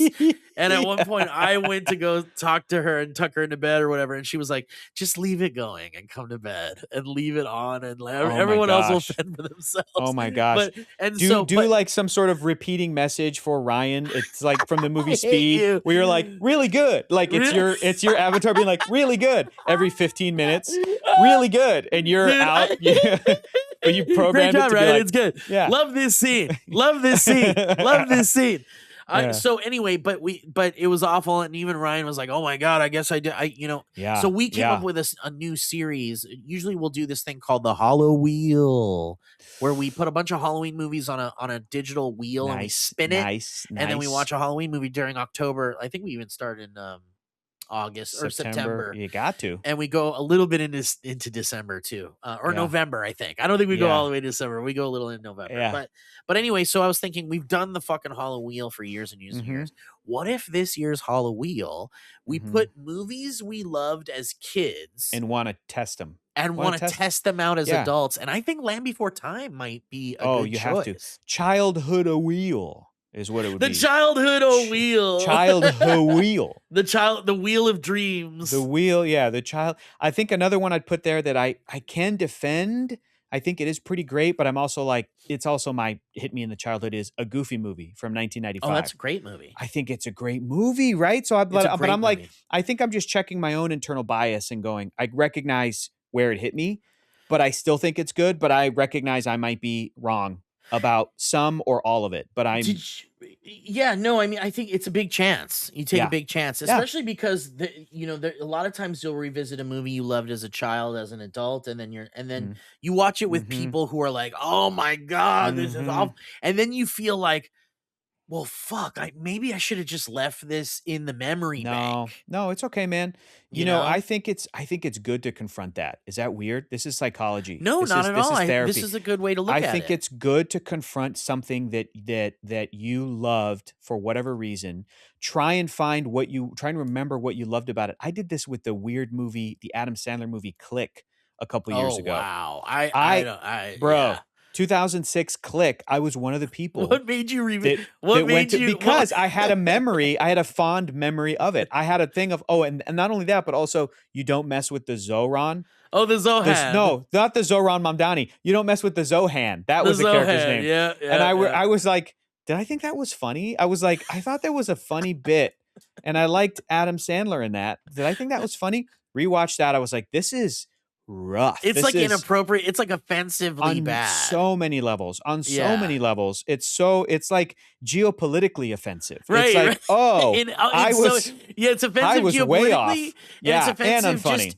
It's offensive just in its existence. In its existence. And then I watched Click thinking like, okay, I know this is a dumb comedy, but like, was I moved by this? There was an emotional thing at the end, and was watching it. And I was like, no, I think I'm wrong. I think none of this is working. And then I got to the end and I went, okay, this is what I remember. Because it was a bummer. There's like a bummer moment. It's a Wonderful Life. It was no, I wanted to live my life like this. And then I didn't want to skip it. Dippity-doo. Oh no. But I'm like watching it with my partner, and Abby was like, this is bad. I'm like, yes, it is.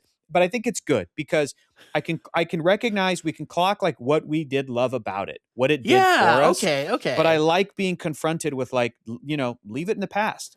Nostalgia can be bad because it can just make us. I'm glad I never got to a point where, can you imagine me walking around defending either of those movies? Do you know what I'm saying? Like, I think there's only a lot because of youths that love Click.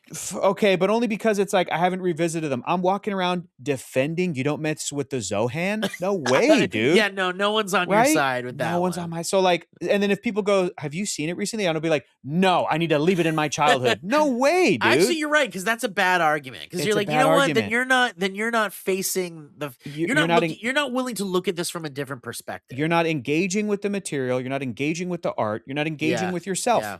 And I'm always confident that the stuff that I like, that there's something of value in there, even if it's problematic, even if it's of its time, whatever, even if it's Fisher Stevens and Short Circuit 1 and 2, because it's like you have to be able to. I'm just confident in that because I'm like, I know I'm not an asshole. I know that I'm not like liking stuff for malicious reasons. Right. So it's all good. So throw it at me. And then people go, yeah, well, what about this? And I go, I can't defend that. No, you're right. That's Hector, you're right. You're such a inspiring, positive adult. I don't know, man. And your perspective is really refreshing because you know what else? You know what else it is too, Steve? Is that what's that? I've run out of shelf space. And I'm finding that to be so freeing. Because it's like, oh, I have a finite amount of shelf space, brother. I have a finite amount of time on Earth. Yeah, and it's helping Preach me. It, Queen. It's helping me. Listen, bitch. It's helping me whittle it down. So I'm like going through I just barely finished like organizing these shelves in my garage with all my comics, and I have to put stuff aside, and I'm like, I have to get rid of those books. Some of them I read, some of them I haven't. But I'm like Marie Kondo. Those I don't love. They do not bring me joy. Yeah. So just get it out of there. If I rewatch a movie and then I get sad, like, oh no, I don't like Click anymore. Click isn't a part of my life. It doesn't ruin your life. I have 10,000 other movies to, you know what I'm saying? So Hector, you're embrace it, brother. Embrace it. You're a beautiful man. You're a beautiful man. And you know what? I will say that when we were very quick to make fun of Ryan and Ryan kind of felt like shit about showing us Spawn. But you were saying Ryan was like, oh, this isn't good. Like, good he for also Ryan. admitted that he was that he might have been wrong about it being a good movie. Yeah.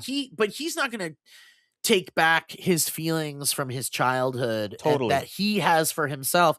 And as a matter of fact, I will say that there were some redeeming things about the movie. The visual effects on Spawn's cape are really cool. For 1997, hell yeah, dude. Incredible shit. Yeah, dude. And in fact, speaking of Jurassic Park, the guy that did the visual effects for Jurassic Park was like the lead on the Spawn stuff, and they were kind of the rebels of ILM, kind of. And they were working John on Spawn. Leguizamo was great. He was great in that role. He's unrecognizable. It's great.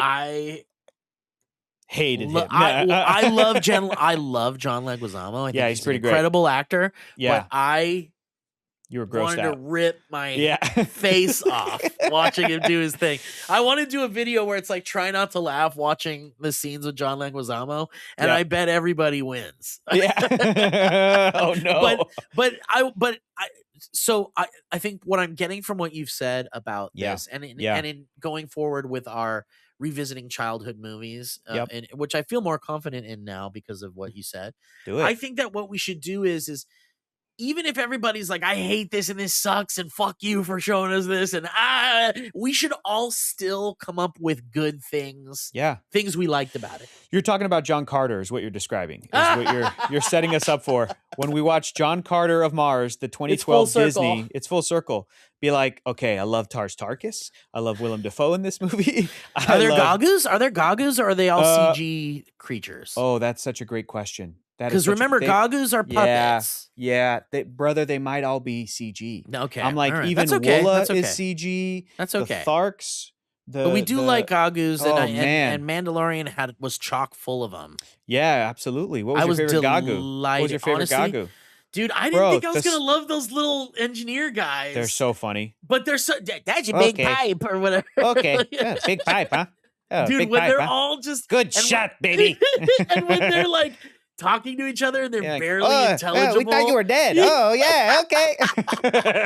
I was delighted. At first I was like, fucking Minions. This is Disney doing Minions shit. No. But no, it's so good. It's so good. Apparently the backstory is, I don't know if this is true, that they made The Rise of Skywalker, which you and I have probably controversial thoughts about that movie, the Star Wars movie. I like all the new sequel movies. Okay, great. They made that movie, and Babu Frick was in that movie. Debuts That's right, in that Babu movie. Frick. Hey. And apparently, the story goes that they showed that movie to Steven Spielberg. Speaking of full circle, and Sir Steven goes, "Where's that little guy?" And he was the one who made it so that Babu Frick pops up in a plane at the end of the movie, like, hey, like he lived from the planet that had exploded earlier, because Steven Spielberg goes, he's like, you can't kill that little guy. You can't kill that little guy. So yeah, now some people really want Steven Spielberg to die, maybe. So we can do our podcast after hearing about that. Yeah, that's what Disclosure Day is about. Exactly. Right. But I Spielberg also, always has good notes like that when he watches a movie. He's like, a movie this genius. thing. Yeah. You know, you ever watch Dragon Ball Z? You ever watch Dragon Ball Z? No, I've never as seen a kid? I've never seen it. Nope. So I love Dragon Ball Z. That's another thing too that I'm like, I think I love it for the right reasons. Is it my childhood? Is it, you know, like what is really great about it? I think I can defend it. I think it's pretty great. But there is a fun thing in that where, like, the main character Goku, he's a dumb guy. Right. He was rocketed to Earth as a baby from another planet, much like Superman, much like the Iron Giant, hits his head on a rock. So his initial programming of take over the planet, much like the Iron Giant, like gets scrambled, and he gets raised by this kind elderly man in the mountains. Wow. It's That's like, Goku's like origin an story. amnesia. Yes, and the Goku is so powerful because he's not a human. He's a Saiyan from another planet. But when he's raised to be pure, because he's raised by this old man who he calls his grandpa. Yeah. I didn't know any of this. He's raised to be a normal, but he's raised and isolated for 5 years until he's like a 5-year-old. And then his grandpa dies and he's just by himself. And then that's when the other characters in the story, like a teenage girl named Bulma, like finds him. And then that's the original Dragon Ball. And then years later, when Goku grew up, it's Dragon Ball Z. So when Goku's a grown up and he's the best fighter and he's like the superhero of the world, and, you know, he's dumb because of his upbringing. He didn't have like a normal education. Right. He didn't have like, the joke is that he's dumb at everything, but he's a genius at fighting. Like his fighting knowledge and innate ability at knowing how to fight and constantly like level up and constantly like he'll fight any bad guy because he's like, well, I want to get better at fighting. Like it's this classic like shonen anime. I love that, man. Like, now you're gonna get me to watch Dragon Ball. Self-improvement, and he's just a bro, and he just wants to, you know, like he'll fight a bad guy because it's like, oh, are you gonna pose a good challenge? Oh, I'm excited. Let's spar. Let's fight. That kind of thing. Yeah. But him being a genius at fighting, Steven Spielberg's a genius at movies. I'm not saying he's dumb at everything else, but the like Super Saiyan he's of at movies. movies. Like Spielberg is, I put him maybe more than any other living director. I think you're right. I put like, because I'm like, even stuff that James Cameron has said, I'm like, that's dumb. You said a dumb thing. Even when it comes to movies. You like, could go back to things he's said and been like, easily. But I'm like, even with Spielberg's stinkers, his little stinkies, I'm like, he's still a genius at movies. He's a genius. Yeah. He can go watch anybody else's movie and be like, here's the perfect note, and it's a genius note. Totally. Every time you hear about those little notes he gave, they always elevated the movie in some way. Yeah. Because he's just that good at it. I just rewatched the Michael Bay Transformers movie, the first 3. And I think Spielberg's a producer on them, but like Did he give notes like that? Listen, all I'm saying is I'm going to be very biased here for a second. Anything that I liked about the first Transformers movie, I know that was just Spielberg. Anytime I'm like, whoa, like that's even actually if it cool. wasn't, you're just that's your I'm like, ooh, now. this is full of like so much awe and wonderment. Like this is such a cool shot. This is such a cool moment. These robots land and they're like running away into the woods. You know, robots in disguise. I'm like, that's Spielberg. It's got to be Spielberg. It's got. I love that. I'll give him the credit. Are you excited about Disclosure Day? I've heard good things. Yeah, dude. Yeah, of course I am. Of course. Have you heard the rumor? And I don't want to be spoiling anything. What is it? If it's true, but the rumor from way back. Yeah. When this movie was when it had wrapped and people were talking about rumors. Is it it's a Cloverfield movie? That would be. Yeah. The Cloverfield monster shows up. Yeah. Right at the end, somebody just is drinking slusho. You're like, oh shit! Or the aliens show up to fight the Cloverfield monster. They're here to capture the Cloverfield monster. The Cloverfield monster. That'd be so sick. No. What's a rumor? The rumor is that it might be a soft Close Encounters of the Third Kind sequel. Yo, that would be. Shit. Yeah. Now I want to rewatch Close Encounters. I'm going to rewatch Close Encounters. Masterpiece. Before I go see Disclosure Day. That would be crazy. Right? How cool you're saying at the end the aliens show up and it's like, we don't know what they look like. What the hell? And so, like and Richard Dreyfuss pops out and he's like, I'm here. It's me. I'm back. Where's my family? I abandoned them. Dude, I get my buddy Owen, Owen, who says hi and loves you very much. I give him so much shit about, because he's like, Close Encounters is so perfect, and I'm like, yeah, except for the fact that that main character abandons his family to go gallivant the stars, perhaps die in space, whatever. We don't know what's happening to him out there. For how long? We don't know. But he's like, wouldn't you have done that?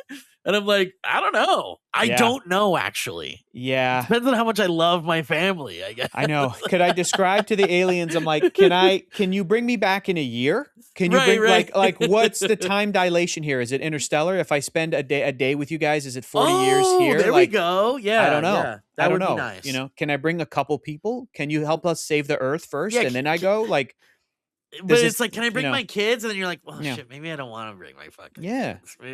I don't know. I mean, Spielberg has said he made that movie before he had kids. That's true. And he has since said, he goes, since I've had kids, he goes, I don't know if I would have the character do what I had him do. Is that interesting? That's very interesting. Dude, this is all stuff we can explore on our Spielberg is Dead Spielberg is dead. podcast. Spielberg is dead. Episode 1, Columbo, the pilot. Steven Spielberg sneaks onto the Universal lot and convinces them. Genius begins. Yeah, exactly. Look at this shot. Look at how good this pilot is. One more thing. Look at how good it is. Columbo. Hector, I want to let you go because did we get through your whole list? We didn't get through. No, we got through nothing. But I will say this. Are you serious? Can you can you rapid fire? And I'm going to try to rapid fire. Please just say the sentence. Please, I want to say one word. Please. Here's what I Please say the sentence you wrote down and I'll say one thing. Actually, I kind of had two lists. Okay. And we did get through one of them, which had this is what it says, literally what it says. Okay. 3D movies / John Carter. Check. / Mandalorian. Check. Gray Bones in a Grave. Let's talk about that. It's a wonderful show. I'm in an episode. You guys killed it. It's great. Watch it. Thank you, Hector. And I just wrote one that we just finished. And it's going to go up very soon. And it's kind of like a 80s Gagu monster puppet kind of Where the Wild Things Are kind of thing. Did you like Where the Wild Things Are? I really did. And more than the movie, I adore that trailer. That trailer kind of changed my life. With that fucking trailer, Arcade Fire song. Bro, oh my God. Trailer, like maybe the greatest trailer of all time. It's crazy. Okay, write another one of those episodes, but have the story be like, Steve was afraid of revisiting his childhood favorites. And sometimes when you do, you find that things aren't quite like you remember. What if there's the story is that this guy is revisiting this movie he loved as a kid. Yeah. And then he watches it with his friends and they're all like, this fucking sucks. And the guy's like, yeah, this does fucking suck. I'm pissed off. And then the next day they wake up in the movie. Oh God, I love it. Do it. And then they're like, oh shit, I'm in the movie that I fucking loved as a kid that I hate now. Yeah. And the movie, to survive, it forces them to find something they like about it. Yes. And then it's all about, dude, and then you have that positive spin of like, just you got to accept that there was a different time in your life when you loved this and that person is still there inside of you. But you can leave other things behind, like his friends that never got out. The friends are in the movie too, and they all get stuck in there and now he's watching the movie. He's watching. It's like they're in the background. He's just constantly watching it. Yeah. Yeah, there's like a crowd scene, and in the background, one of them holds up a sign. They're like, Joey, save us. And he's like, he just stops the movie. Yeah. And that's I have to go. I'll take a creative producer credit on that episode. Of course. Thank you so much. Thank you. Okay, what should it be else? called? What's the name of that episode? Oh my God. Childhood law or nostalgic my balls. That doesn't make any sense. That makes no sense. Oh, another note I have here is Manda. Which Mandalorian? Because isn't the Mandalorian effect? I have the answer for this. That Carl Weathers, who rest in peace, he's not in the new movie because he passed away, but his character gave him the nickname, "Hey Mando." Like and I think that was his Weaver nickname. Calls him Mando. Sigourney Weaver. I think it's almost like in Australia. I know this. I think I learned this from our friend Maud Garrett, a fellow Australian. Yeah. Who she's like, they're big on nicknames there. So if your last name, for example, is, and this is true for actor Ben Mendelsohn, If your last name is Mendelsohn, his nickname is Mendo in Australia. Hey, Wow. Mendo. Oh, Mendo. All right. Even though it should be Mendo's here. Mendel, even though it would Yep. be Mendel. It's adding the O as almost like Interesting. probably like a masculine thing. Probably like a, okay. It's like I Ignacio feel better is about like that. Ignacio is Nacho, Chancho. It's Right. adding the little O to it, maybe. So maybe that's the Mandalorian he is. Like maybe if there was a woman Mandalorian, It would be Manda. like Bo-Katan Kryze, people would be like, "Hey, Manda." I don't know. Manda. Maybe. I don't know. Okay, I actually feel honestly I Okay. feel like that. I feel Next. satisfied with that. Next, what else? Okay, so here's the thing, Hector. Uh-huh. I put a call out to our audience, and we have a segment on our show called History Roads, Let's go. where people send in stories and things like that. History roads, Exactly. take me home Oh, we haven't done that one yet. Shit, to that's the really smart. place I I belong. belong with Virginia. So I did Dynamic Banter. Okay, sorry, go ahead. with Hector Navarro. So I put a call out to our audience to send in some questions or things for you, and that's better than whatever I had planned anyway. So let's do some history roads. Are any of these here? None of these are here. Great. Well, I'll add it in post. There's a song going. Okay. First question from Alex Parr. Mm. Hi, Hector. Hi. Who are you? Thanks. Man, hey, brother, I'm trying to figure that out myself one day at a time, one step at a time. You know what I mean? How about this? Who am I? I think I'm I'm trying to be a happy guy. You know what? I'll say what Tobey Maguire said in the Spider-Man movie last night. Trying to do better. That's who I am. I trying love to do better. that. That's wonderful. I think that's great. Next Fuck that question. person. Kanan Abayev says, "Hi, Hector. Hi. What's your favorite thing about Mike?" Oh, Falzone? And a follow up. His last name. Okay. And a follow up. Yeah. What do you think Mike is up to? That's a great question. I think he is surrounded by an audience 360 and he's crushing it right now. That's what he's up wonderful. to. I He's love crushing that. it. Yeah. That's a great answer. I like Mike a lot. My honest favorite thing about Mike is I once did a weird side like hustle thing where he and me and some other people we mutually know through a mutual friend were invited to come and like play like a board game. Like, and they were going to do a promotional video about it or something. Was this and like a Skybound thing or something? Maybe it was. I don't think it was official. I don't think so, but it was like we were playing like Telestrations or something, and it was like a pilot for like maybe this like a picked up as like a internet show, whatever. Point is, Mike is funny as fuck. He's so funny, and he was really funny at the okay, we're done. We played around. Like, come do the little one-on-one camera interviews. Hilarious. And I think he was going off of what other people were saying, and it was great. So that's my favorite thing about Mike. He's good at that. He's very good at that. Yeah. Yeah, definitely. Yeah. I love that. Brian Huynh. How do you pronounce Huynh? Huynh. I'm going to say Huynh. Huynh. I'm going to say. Brian Huynh. I'm not sure, but yeah. So this is for both of us. It says, why do you guys think, or what do you guys think about people who do react videos for their content? That's me. I see a lot of creators making these reactions to TV, anime, and movies, and some of them seem pretty genuine in their reactions and takes, but others not so much. Also, it's well known that Steve is not much of an anime fan. Yeah, he got into Dragon Ball Z with me pitching it to him the right way just a second ago. He's like, I should watch that. Yeah, honestly, you're the only person that's ever explained to me what it's about. Yeah, it's cool. And I think it sounds cool. It's Japanese Superman. And I grew up watching it in Spanish because I grew up in San Diego and we had access to Tijuana TV stations and they had Dragon Ball Zeta like earlier than US. I love that. So I'm used to Goku speaking Spanish and he looks a little bit Mexican to me. So oh my God. So he's always like Mexican to you. Yeah. Kind of. Just eats a lot. Yeah. It says Hector is a friend who knows Steve pretty well. What anime would you recommend to Steve that he would enjoy? I think we've already done that. Yeah, Dragon Ball Z Kai. Would it be subbed or dubbed? And Mhm. also, very Mhm. many questions here from one person, Brian. Okay. Hey. Yeah. Also, Hector, start watching One Piece. It's just something you have to jump into. Don't let the episode count intimidate you. Can't. It doesn't intimidate me, but I'm like, like I said, brother, I got a finite amount of time on this earth. Isn't it like 2,000 episodes or something? It's Like 1,000, literally.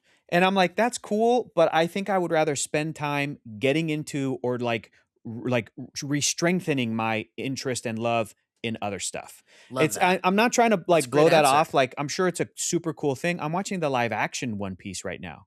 We're doing that for our reaction channel on How's that? YouTube. It's fun. It's really fun. It's really cool and fun. And I'm gonna I'm check it like, out, but I have like 7 shows yeah, that I don't need worry to, about that it. Don't worry about it. I'm so But backed up. even watching that, I'm like, I really dig this. I really appreciate this for what it is. There's still things in it that I think make it so that like I'll probably never love this, because I think there are things that just like in the world building, I'm like, that's not typically my thing.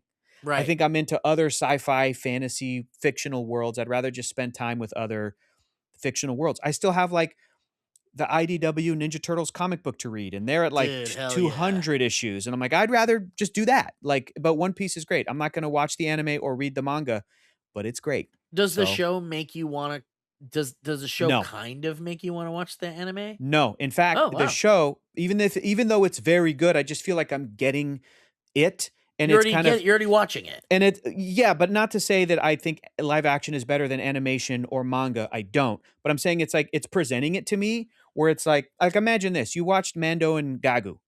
And then if Right. somebody told you, okay, that's based on a manga comic book series that lasts 1,000 chapters. Oh no, there's no And you're world where I'm like, going back for cool, I that. liked that movie, but like I'm like it's telling me what it is. This example already exists actually Yeah, with in Star Wars with like so I watched Ahsoka, sure. and I had never seen Clone Wars or Right, Rebels right, right, or right. any of that shit. Yeah. And I still enjoyed it. I Yeah. enjoyed Ahsoka, and everyone's like, yeah, but then you know You who all gotta these people are and shit. And I'm like, yeah. I don't give a fuck. Right, right. I don't need to Exactly. know. I don't need to know. Exactly. Exactly. I'm still So enjoying it. yeah, for sure. So, One Piece is great, but I have lots of opinions and thoughts on the reaction thing. But I think the question was to you as well, Steve. Also, I'll just plead the fifth, I guess, because I do it. But Steve, what do you think about people that record themselves reacting to stuff? Well, You can be honest, even if I'm right here. You say it to well, my yeah, face. no, I mean, like, Say it to my face. I don't have much of an opinion one way or the other. Yeah, yeah, I don't hate it, and yeah. I think that there is though something about there being a camera on you that inherently Yep. makes you behave in a certain way, Yeah. and I think that there are certain reaction react Yep. folks Yep. that know the studios are watching and know that there's some people are watching, their audience is very, yeah, and they kind of like are like, They dial it up. I can't shit on this. But I Sure. watch a lot of I see a lot of Greg Miller stuff pop up in my feed. Greg Mm-hmm. Miller, Mm-hmm. he does Mm-hmm. his video game stuff. Mm-hmm. And I see they kind of don't let their opinions get in the way of their relationship with like Mm-hmm. studios, and Yeah. they'll just flat out be like, you know what, I don't think this looks good, and I think this is a bad idea, and I think this is stupid and doesn't look good. And I Right. appreciate when that happens. Yep. Same. And so I do so. And the thing is it's kind of hard to tell because some people just love everything, and I think that's know. okay. I know. So, but if you're really turning it up because you want to get invited to that Disney event, or you want to get sent that mailer that all those guys are getting for Warner Brothers or whatever, then maybe I'm a little cringed out by it. But I'm also like, look, if you're making this in the first place, it means you like it even a little bit. So I accept that. I think that's very kind of you, Steve. I feel like that probably happens to me with a camera being on me, but I do think that my sort of like out is that I watch this stuff with two of my buddies, and I have found myself as we're watching a movie or a TV show that I'm like cracking jokes and I'm going, who is this for? And then I'm like really asking myself, and I'm like, I think I'm just trying to make my friends laugh right now. Yes, that's the key. Like we watched the Nicolas Cage Spider Noir show. How is that? It's fun. It's fine. It's fun. Do you like Nicolas Cage? Do you like Nicolas Cage? Yeah. Like a lot, or just like, I'm out? I'm getting a little sick of him. That's fine. Then maybe just watch other stuff. Okay. But if you're ever like, Okay. you know, I really, really like Nick. I'm in a Nicolas Cage mood. You Yeah. know, okay, so after Spielberg is dead, we'll do Cage is dead There you once go. he Oh passes my away, God. and we'll watch Honestly, dude, everything. I Yeah. think there's 10 years of his career that I'm going to very much love. Yep. And then once he becomes self-aware of how much people A little love the bit. Nicolas A little bit. Cageisms of it, it's kind of like the Tommy Wiseau thing. Like The Yeah. Room is like perfect. Yeah, Steve. Tommy Wiseau used to be a good actor. You're right. He used to be good. Are you No, it's fucking just- insane? Are you no, crazy? It's not that. It's Tommy Wiseau was unaware of And then he's in on the joke. Yeah, now he's in on the joke, and now he's trying too hard to be in Yeah. on the joke. And I think that's what's happening with Nicolas Cage a little bit, but that's Yeah. just my opinion. You might be right. So, but I'm like watching the show, and I'm like, I am making more jokes, and I'm doing bits. Right. We all love bits, but I'm We like, love I'm doing bits. it because me and my buddies have inside jokes and we have bits and we are making each other laugh. But then I'd liked, and I can't speak for the actual reality. I can only say from my perspective, for me and my buds, when we're watching through stuff, if it's not working for us, we talk it out. I love that. Right? I So love it's that. like, we won't always be super positive. We try not to be super negative for no fucking reason. We try to be like, there's too much of that already. and I was saying for the first half of the Nicolas Cage show, I was like, I think they're finding their footing. Maybe it doesn't quite work It's for the first me. episode or whatever. It's a little boring. No, like the first 4. Like first, to be fair, the first 2, and then episode 3, they ramp it up, and Nicolas Cage does some really funny shit, and we were like, okay, this is getting more fun. Okay, and then we started okay. like enjoying it, but we talk it out. I think it's really tough there are people that do this, and it's just by themselves in a room with a camera. Yes. And I'm going with no one to bounce off of or anything. I'm like, you might be playing to camera. That's tough. But I also get like especially during the pandemic, I really got into it and started watching a lot of them because I just want people to be won over by the thing I like. Yeah. I want people to be won. And I was really disappointed with a lot of young people who had never seen Star Wars movies at all. They started watching Star Wars movies, and it's the best. And they watch A New Hope, and they're like, this is fucking great. And you're like, this makes me happy. Then they would get to the prequels, and their partners and their friends and their young people that are kind of there, maybe they're younger and they all grew up with it as children.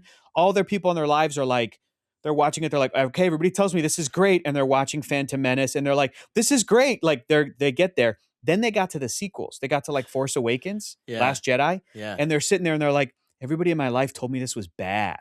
And I was so pissed. I'm like, that's not fucking fair. Like, it's not fair. You gotta be consistent. Your friend that loves Phantom Menace, like, do they not give a shit about all the racist crap in Phantom Menace? Like, and all the like bad acting and bad directing and nonsensical. Like, it's so unfair. All the, I'm like, who are your friends? Are their friends angry that Rey is a Mary Sue? Like, don't listen to these people. Dude, it's bad. That's an incredible. They're watching these movies and they're like, I don't think this is working for me, guys. And I was like, I just feel so frustrated because even if that is their genuine experience, it became clouded by them saying, the people that I trust told me this was bad. Dude, because then I go, I don't know who those people are. They might have an agenda. I got so frustrated because you just want to see people experience it, I guess, kind of naturally without context, which is impossible with Star Wars. It's impossible. It is impossible with Star Wars. But what is that phenomenon called? It's like because we as humans, we're very susceptible to propaganda and having our opinions change on the fly. Okay. And I think it's because we're just very impressionable, like, and we also want to fit in, and we don't want to think. Yeah, and you don't want to be singled out as the one guy that's this bad thing or the one guy that's this bad thing or whatever. Yeah.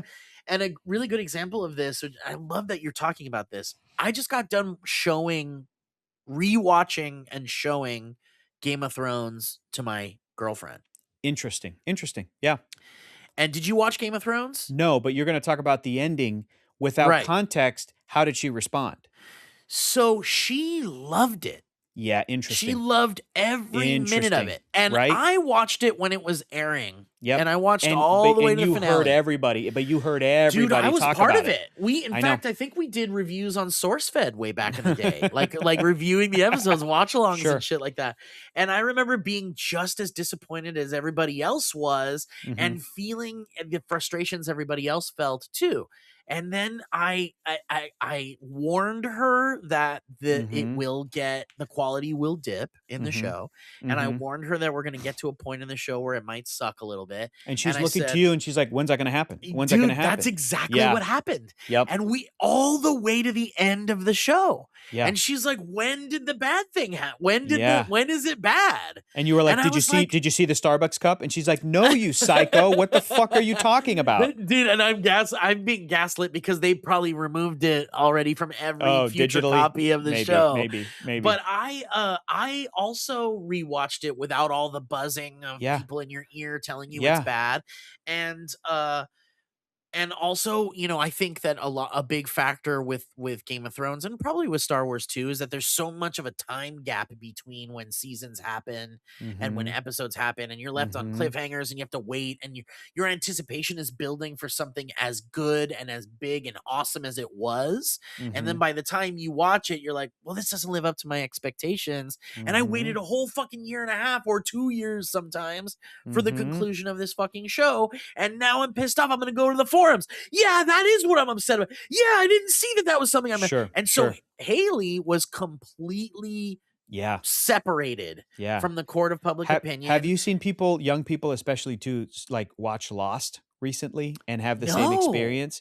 I've seen young people get all the way through Lost and they're like, "That was amazing." And they're doing a TikTok dude, where they just saw the finale and they're that crying and they're makes me like, so "That was happy. incredible." Yeah, dude, me too. It's just, but it's so interesting because it's like, I don't want to take away from that communal experience No, not because at all. that's also part of the art.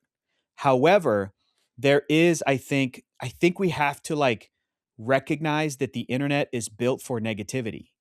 That the internet will Yeah, highlight, like, I'm sure when Game of Thrones finale aired, and I didn't watch it, so I can't say that all of the stuff of like this is the worst is just going to the yep, top yep, of clicky things and yep. arguing and comments and the reviews that were like it was great, it delivered, buried. Like no one's gonna get, you know what I mean? So I don't know. It's just about also like not just that, but in our media, I want to recognize that what how it works. I also want to recognize, yes, I'm sure there are people sitting alone, detached from the internet, watching the finale and being disappointed. The same with Lost. The same with Stranger Things. That's fair, Sure, dude. sure. But it's just the thing of like you can't jump online and like I said, we are susceptible to propaganda. You got to recognize that.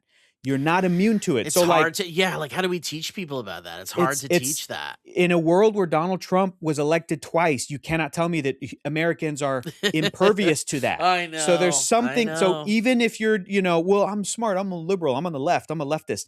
Yes, but we can still see media and it will shape my political opinion is also shaped by people that are left leaning and they're Yep, trying to, it's the so echo chamber. it's like informing me but also like reaffirming my, like, yeah, I Right, agree. right. I agree with that. So all I'm saying is, it doesn't surprise me that maybe shows that when they were coming out, I think the same thing is going to happen to Stranger Things. Maybe I'm wrong. It did feel a little bit like when Game of Thrones ended that like it kind of dropped off the face of the earth. Like people Right, really right. People are dropped just like, it. I don't want to talk about it. Yeah, and it's Because like I think they okay, built it up. They built it I up know. to an impossible degree. And Yes. I think about people like Damon Lindelof, who Yeah. was defending Lost Yeah. on the internet, on social media, Yeah. and being like, look, we made the show we wanted. It's about the characters. And everyone's Yeah. just going like, fuck you. You ruined my Yeah. fucking, this was going to be the best show ever. And you fucking ruined it. And I just think, I feel so bad for them Yeah. because Yeah. now you have people going like, well, shit, like you were saying, well, shit, Yeah. that's a good show.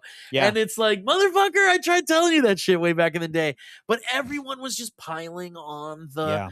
this sucks train. And I think there's got to be a way to warn people and be like, look, Uh-huh. don't listen I to know. naysayers. I know. I think a big part of it too. Let's go back to Star Wars for a second. I feel really let down and disappointed with Star Wars and the people who own it, meaning Disney and Lucasfilm, They're in mishandling in it. the sense that Yeah. like 10 years after the prequel movies, right? Revenge of the Sith, 10 years after that, not only did they do new Star Wars movies, but they were like, here's Obi-Wan Kenobi. We're bringing back Ewan McGregor. We're bringing back Hayden Christensen.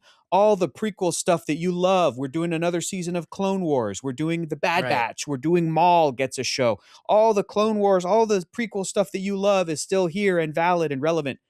and there's no sequel like support. It's just weird right now. I know they're gonna maybe do another movie with Rey. Yeah, I saw that. So like that might open it up, but like my thinking was, okay, the kids that grew up with the prequels that loved it, then got to their 20s, and so now they're ripe for all of this media that's about their shit when they were little. You're right, and dude. Lucasfilm is delivering, and I think they were so freaked out by the response.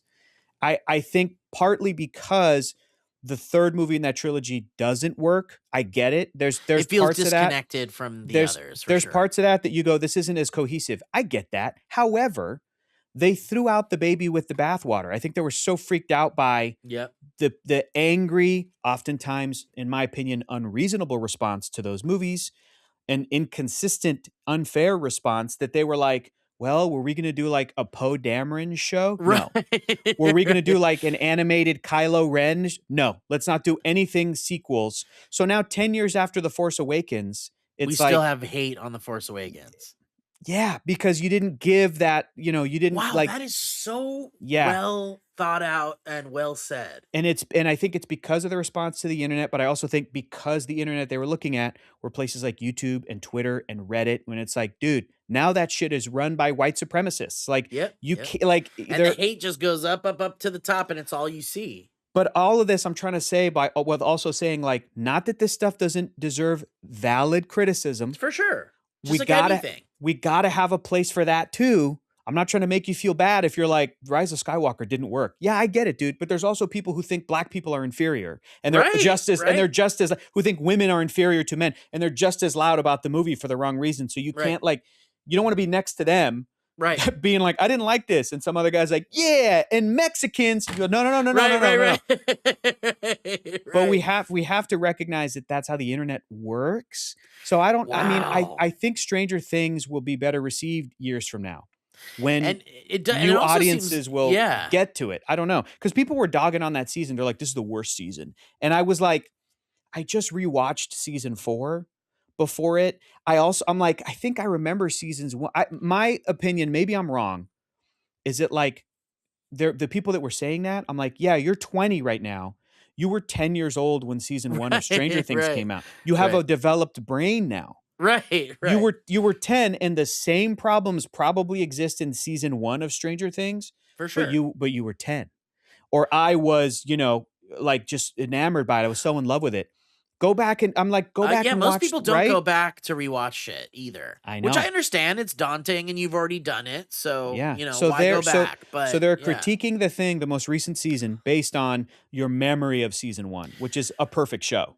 It has no chance. Yeah, and also, like, it's interesting you mentioned like Clone Wars and Rebels and all those shows that kind of like served as as kind of like the prequels had all this other cooler shit going on that you didn't even know about, and that's the shit people really fell in love with. If you thought this movie had this dumb thing, here's a whole episode story arc from this cartoon show that explains it and makes it better. Right, and then makes you forget what the movie did. You're watching Revenge of the Sith, and you're like, how are these clones all just turning on the Jedi like that? What the hell? Oh, well, then we got to get into Order 66. We'll develop this. We'll develop. Here's the programming. Here's the clones that escaped. And you're like, that's right. That's and you're like, dude, that's sick. Do that for the sequel era. And it's disappointing. It's like, you can have whatever, you can have it all. You know what? And they are kind of doing that with Stranger Things. They've got that cartoon coming out. That's like bridges the gap of the seasons and things like that. And seems like that's the smart thing to do, is you've lost this generation, but there's a new generation coming you can grab with a cartoon that kind of like takes you back into the world and course corrects a little bit. This is a cheap one. This is a pretty easy one. But imagine if they came out with a cartoon show, exactly what you're describing, and it's for 8 to 12-year-olds right now. Okay, right. A cartoon show where they're like, this is called Luke's Jedi Academy. Oh my God. It's gonna go 8 seasons, and there's all these new characters, and then like adult Ahsoka is there, and it's Luke, Ben Solo's like, and Ben Solo's like a little kid, and then each season he's getting older and older, and each season he's like, who did he just hear from? Who's Snoke? Like, things are being built up, and then by the time that show's wrapped, you can watch the finale, and you can go right into The Force Awakens, and you go, this is I have all this incredible. context now. This is incredible. And that those kids will be like, well, these movies are the best. And then when it shows Luke put his hand on R2 with his like robot hand like, in the fire that and was stuff from like season 8. And that episode was so fucking good. Yeah, like, people go, you don't know what R2 just went through. Right, you don't know what Luke just did. Like he just did something. Ahsoka was there. Like just they could, Dude, I think that's the key. That's the key to like because you're right. If I was Disney, I would be working really hard to put that kind of shit out. And it also feels like, weren't they kind of doing that a bit in The Mandalorian? You watched the Mandalorian series? I did. And there the are Snoke definite, stuff, the clone stuff. And I'll say this too, because I want to this goes back to Christopher Nolan. Some of my frustration with Christopher Nolan Batman movies were that I felt like he was reluctant to embrace everything from Batman comics. Right? The kind of more fantastical stuff. Yes. We never got superpowers. We never got Poison Ivy, Mr. Freeze. We didn't get Bane that was like juiced up on Venom or whatever. Like, it was like very based in reality. Yeah. And the frustrating thing is the movies he was doing in between were The Prestige and Inception, which were like with magic and shit. Magic and sci-fi and bullshit. Like, it's impossible. That's interesting. Yeah. It's almost like he gets it out in those movies and then he comes back to Batman and he's like, no, this is just real. Like, I want to make real Batman. But I had those criticisms then when those movies were coming out. And I remember like fans of those movies were like, no, dude, that stuff's dumb and it wouldn't work. But you're a hardcore Batman comic book guy. And I would say, look, I'm trying to give a compliment to Christopher Nolan. Even if he doesn't like those concepts, I would trust him as a storyteller to make those concepts awesome. So if there's people, even if there's people right now at Lucasfilm, even if it's Dave Filoni, I'm a little scared. I'm honestly scared if at any point in like a panel or an interview or a red carpet or something, somebody asks Dave Filoni, like, what'd you think of The Last Jedi? I know. I'm scared that he'll whatever he says, people will fucking latch onto it like crazy. But not even publicly, because publicly he'll be like, I think all Star Wars movies are great. They're all great. Dude, that's a good impression. I love them all. They're great. He's kind of talking out of the side of his mouth thing. But if you, even behind the scenes, if I ever talk to him like one-on-one, if people are like, no, really, what did you, or asking Jon Favreau or anybody, I'm scared that they'll go, I hate The Last Jedi. I thought it sucked. Because that means they're never going to do anything with it. But then that makes me want to go, okay, make it better. Like, make it better. Like, what do you think sucks about it? Do what you did with the fucking Clone Wars. Just do it. Animated show that, like, you think Kylo Ren is dumb? Make him awesome. You think, like, Rey doesn't give make us sense? a Knights of Ren show. Oh, my God. It's just like, I trust it's all there. I trust those storytellers, even the ones who might disagree with the thing, to, like, make it better. So that's what I think would be awesome. That's what I would love to see. Well, that's what I would do happens. if I were Disney, but I don't know. And I think they pivoted. They're freaked out a little bit. They pivoted and went, well, Gagu's the winner. We got to do Gagu stuff. Maybe it answers your question that we haven't seen it thus far. Is that maybe? But to go back, don't want to touch it. To go back to your thing, Dave Filoni, Jon Favreau, whoever else, they sprinkled some stuff in the Mandalorian show where they're like they were kind of doing like, this is where how Snoke happened. They wanted to steal the baby Gagu because of his midichlorian count, and they wanted to clone him and maybe make a body to put the Emperor in, and like it was never explicit, but it was all like starting to sprinkle it in. And I'm like, okay, good, keep going. Like that's wouldn't it have been cool if they'd done some of that in the movie a little bit? I agree. But it was fun. It was fun to see like a kind of side adventure. But I wanted like story moving stuff. Yeah, me too. I think that would have been great. I think that would have been. I thought that apparently they were working on another season, and then they went, stop, make a movie. And they went, okay. I thought they just converted that season into a movie. That's what I thought too. Apparently not. Apparently this movie, they were like pivoting, and they're like, okay, this is all new stuff. So maybe they'll do the season. Okay, maybe they'll build on the clone stuff. Maybe that season plans that'll turn into another movie. I don't know. Does it feel like we have seen them put the brakes on Mandalorian too, even as a series, because of how the movie performed? Maybe. I don't know. It's a good question. Who knows? I'm not a Disney money cruncher. I would hate that job. I would quit if that was my job. Yeah, big same. I'm the idiot that like I enjoyed the Willow TV show. Nobody liked that show. Dude, I loved the Willow show. I know. I loved it. And they erased it from Disney Plus. It's like brutal. If I were Lucasfilm, I'd be like, I get it. They probably want to be making more money. It's different movie era, but like if their next Star Wars movie makes a bunch of money, I would put Yeah. some of that aside. I'd be like, here's the next season of the Willow show. Because I'm Dude. Lucasfilm and I'm dumb. And that's what I would do creatively. Serves no one. But so don't ask me about how it's going to perform. What does that mean? Right. I don't give a who knows? shit, dude. Who knows? I don't give a fuck, we don't got dude. time for that shit. Ain't nobody got time for that shit. I don't give a shit. I will say with Willow, Tony Revolori, who's fantastic in that show and everything he does, he hit me up like well before that series became a thing and was like, hey man, I want to ask you something. And do you know Willow? And you were like, yeah, you baby child. Well, I know Willow. He pretty much, he was like, I got offered this Willow thing. And he's like, do you think I should do it? And it was you that said yes. It'll and live I was forever. Like, absolutely. You said yes. Fucking. You said yep. And we were pretty good friends at the time. And now he did the show and I have not heard from him since. Oh no. Sorry, dude. I'm dumb. I feel like I ruined my relationship with Tony by telling him to go do Willow. I would have greenlit season 2 and 3. So what do I know? Absolutely, dude. They had so much, dude. When they threw in like modern music in the end titles, and they were building like the magic and shit. I was like, dude, we're getting magic and like, yeah, it's cool. It was cool, but it's okay. All right, it's okay. It's fine if people didn't like it. What else? Let's just do this final question here. I think this is the final one. Yes, this is the final question from Miguel Bonilla. Nice. And then we'll say goodbye here. He says, hey there, Steve and Mike, if you haven't gone on vacation yet. Yes, Mike's gone. My laid back question would be, if you and Steve and Mike were on a date, Hector, what movie, past or upcoming, would you take them to see? That's a good question.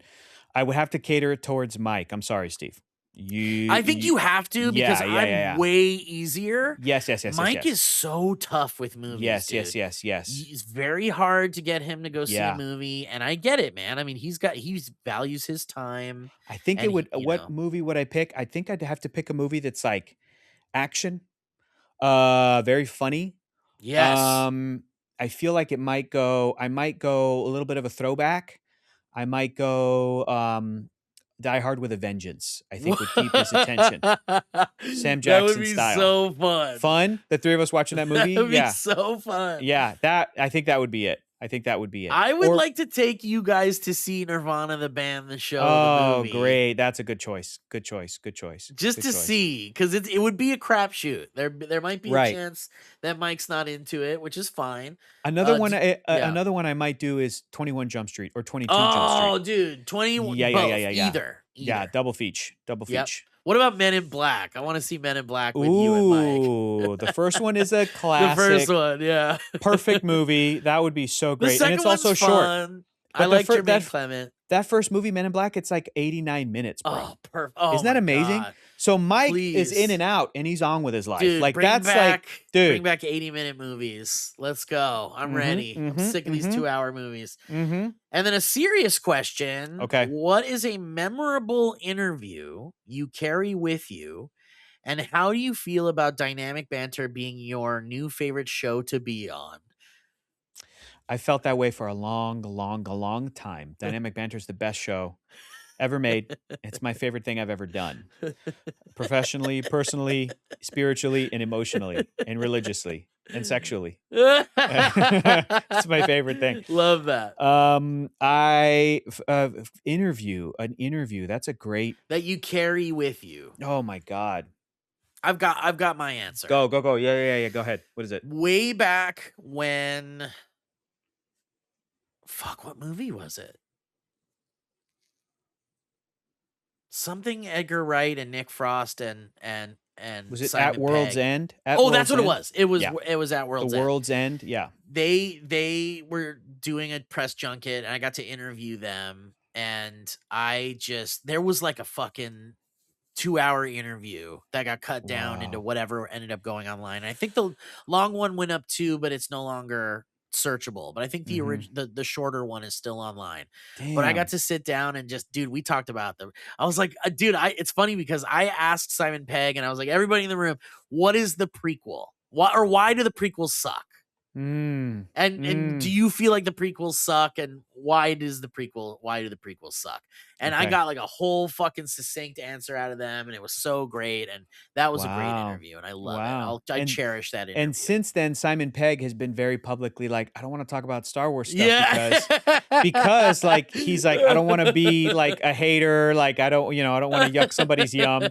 He walked out of that interview with you, he was like, I can never again do that. I can never. He's like that. That's it. I got it out of him. And you know what else is something funny? I have to work with these people. Yeah. Another thing about that interview that I'll never forget is they had just got from a flight from the UK into San Diego for Comic-Con or something. And they were like, Nick Frost was like fucking exhausted. And I was like in my big, like energetic, like, hey guys, welcome back to SourceFed, like phase. And I was talking to them very like, all right, guys, we're going to do this interview. It was like an honor to meet you guys. Like, I'm going to nerd out with you guys if that's okay. And like, blah, blah. And they're like, yeah, no problem. And then the cameras start rolling and I'm like, hey guys, I'm here with Edgar Wright. And they're like, they like jump out of their seats like, holy shit. And they ended up being so happy that I brought the energy up in the room. Right. And they were like, dude, we need to bring you through the whole junket because we need to wake the fuck up for all this shit. Yeah. But Nick Frost absolutely fell asleep during the interview. And I missed it. Amazing. But it's in the edit. And you see him go like, yeah. And then I go like, okay, guys. And he's like, straight up asleep. It wasn't a bit. Oh my God. Did Simon Pegg catch it? Did anybody else catch it? Nobody caught it. Nobody caught it. That's so literally good. Nobody but us in the edit afterwards, pretty much. Hey, and it wasn't a bit because I think he's pretty funny. I don't think he's that funny. I don't think he's that funny to perfectly do that as a silent bit. Exactly. I think he was tired from the flight from the UK. Definitely. They said it. They said that they were fucking exhausted. Yeah. It was 3 a.m. to them or whatever. Exactly. That's crazy. Exactly. Oh, that was great. I don't know if I have an interview that I've taken with me. I'll do a nerdy answer. I interviewed Andrea Romano, who's a voice director, and she retired, but she voice directed Batman the Animated Series and Animaniacs and Avatar the Last Airbender and some seasons of SpongeBob SquarePants and legend. And she gave and we did a little bit when we were doing stuff for DC Daily. We did a little read. It was like me and Clark Wolf and I think Whitney Moore and I forget who. I love all those people. And she was retired already at that point, but we read a little script and then I read as Bane, speaking of Bane, and I did like a Spanish accent. And she was like, I really like that accent you put on Bane. And I was like, and then she like gave me notes of like, if you do an effort and you're delivering it, it has to be like, but if you get punched, it's like a, or maybe like vice versa. It's like, it was like an inside outside. It was like some little trick of like how she did it. And I was like, whoa, she goes, this is how like Kevin Conroy and whoever else would do it. Oh my God. So, but she like gave me a little bit of notes and then we redid it with her notes and it was better acted. And I was like, I just felt very special that I'm like, oh, I'm in a club of technically I got directed by her. Who directed some of the greats. Yes. But she's now retired. So no voice actors right now working. Wow. So you got to do like her last project, kind of. My partner, who was a voice actor, was pissed at me. Abby's a voice actor. You got to work with her. Yeah, and she never got to work with her, so it's pretty great. So I'll take that one with me. That's awesome, Hector. Yeah. I love that. That's my favorite. Well, you know what, Hector? You're my favorite. You're the best. I am so happy that we did this. Thank you for giving me your time.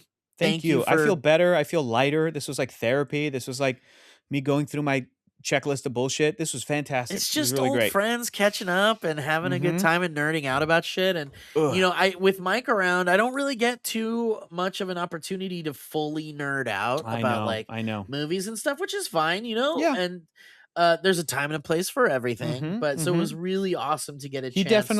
He definitely has that like bully on a bicycle with cigarettes under his sleeve vibe. And you're like, are we hanging out? Can we hang out? And he's like, yeah, we can hang out. But just for cool. like half an hour. Just for like half an hour. Yeah.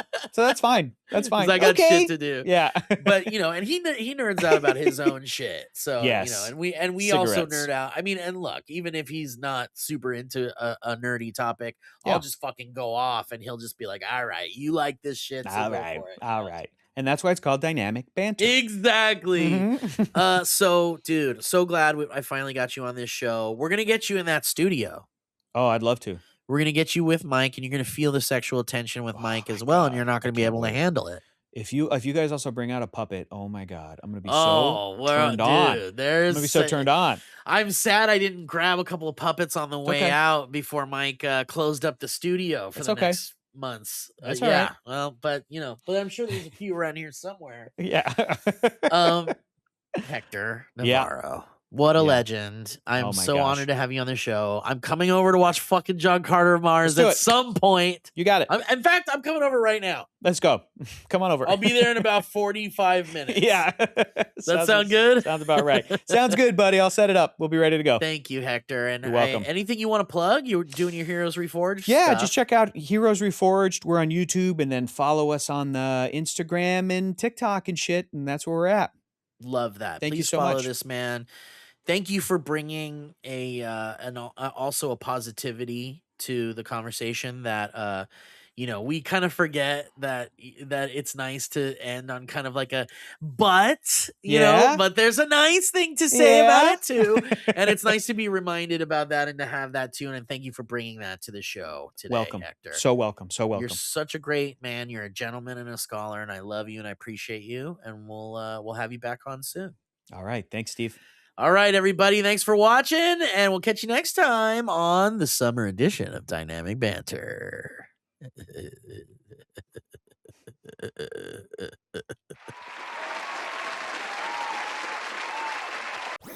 That was a HeadGum podcast.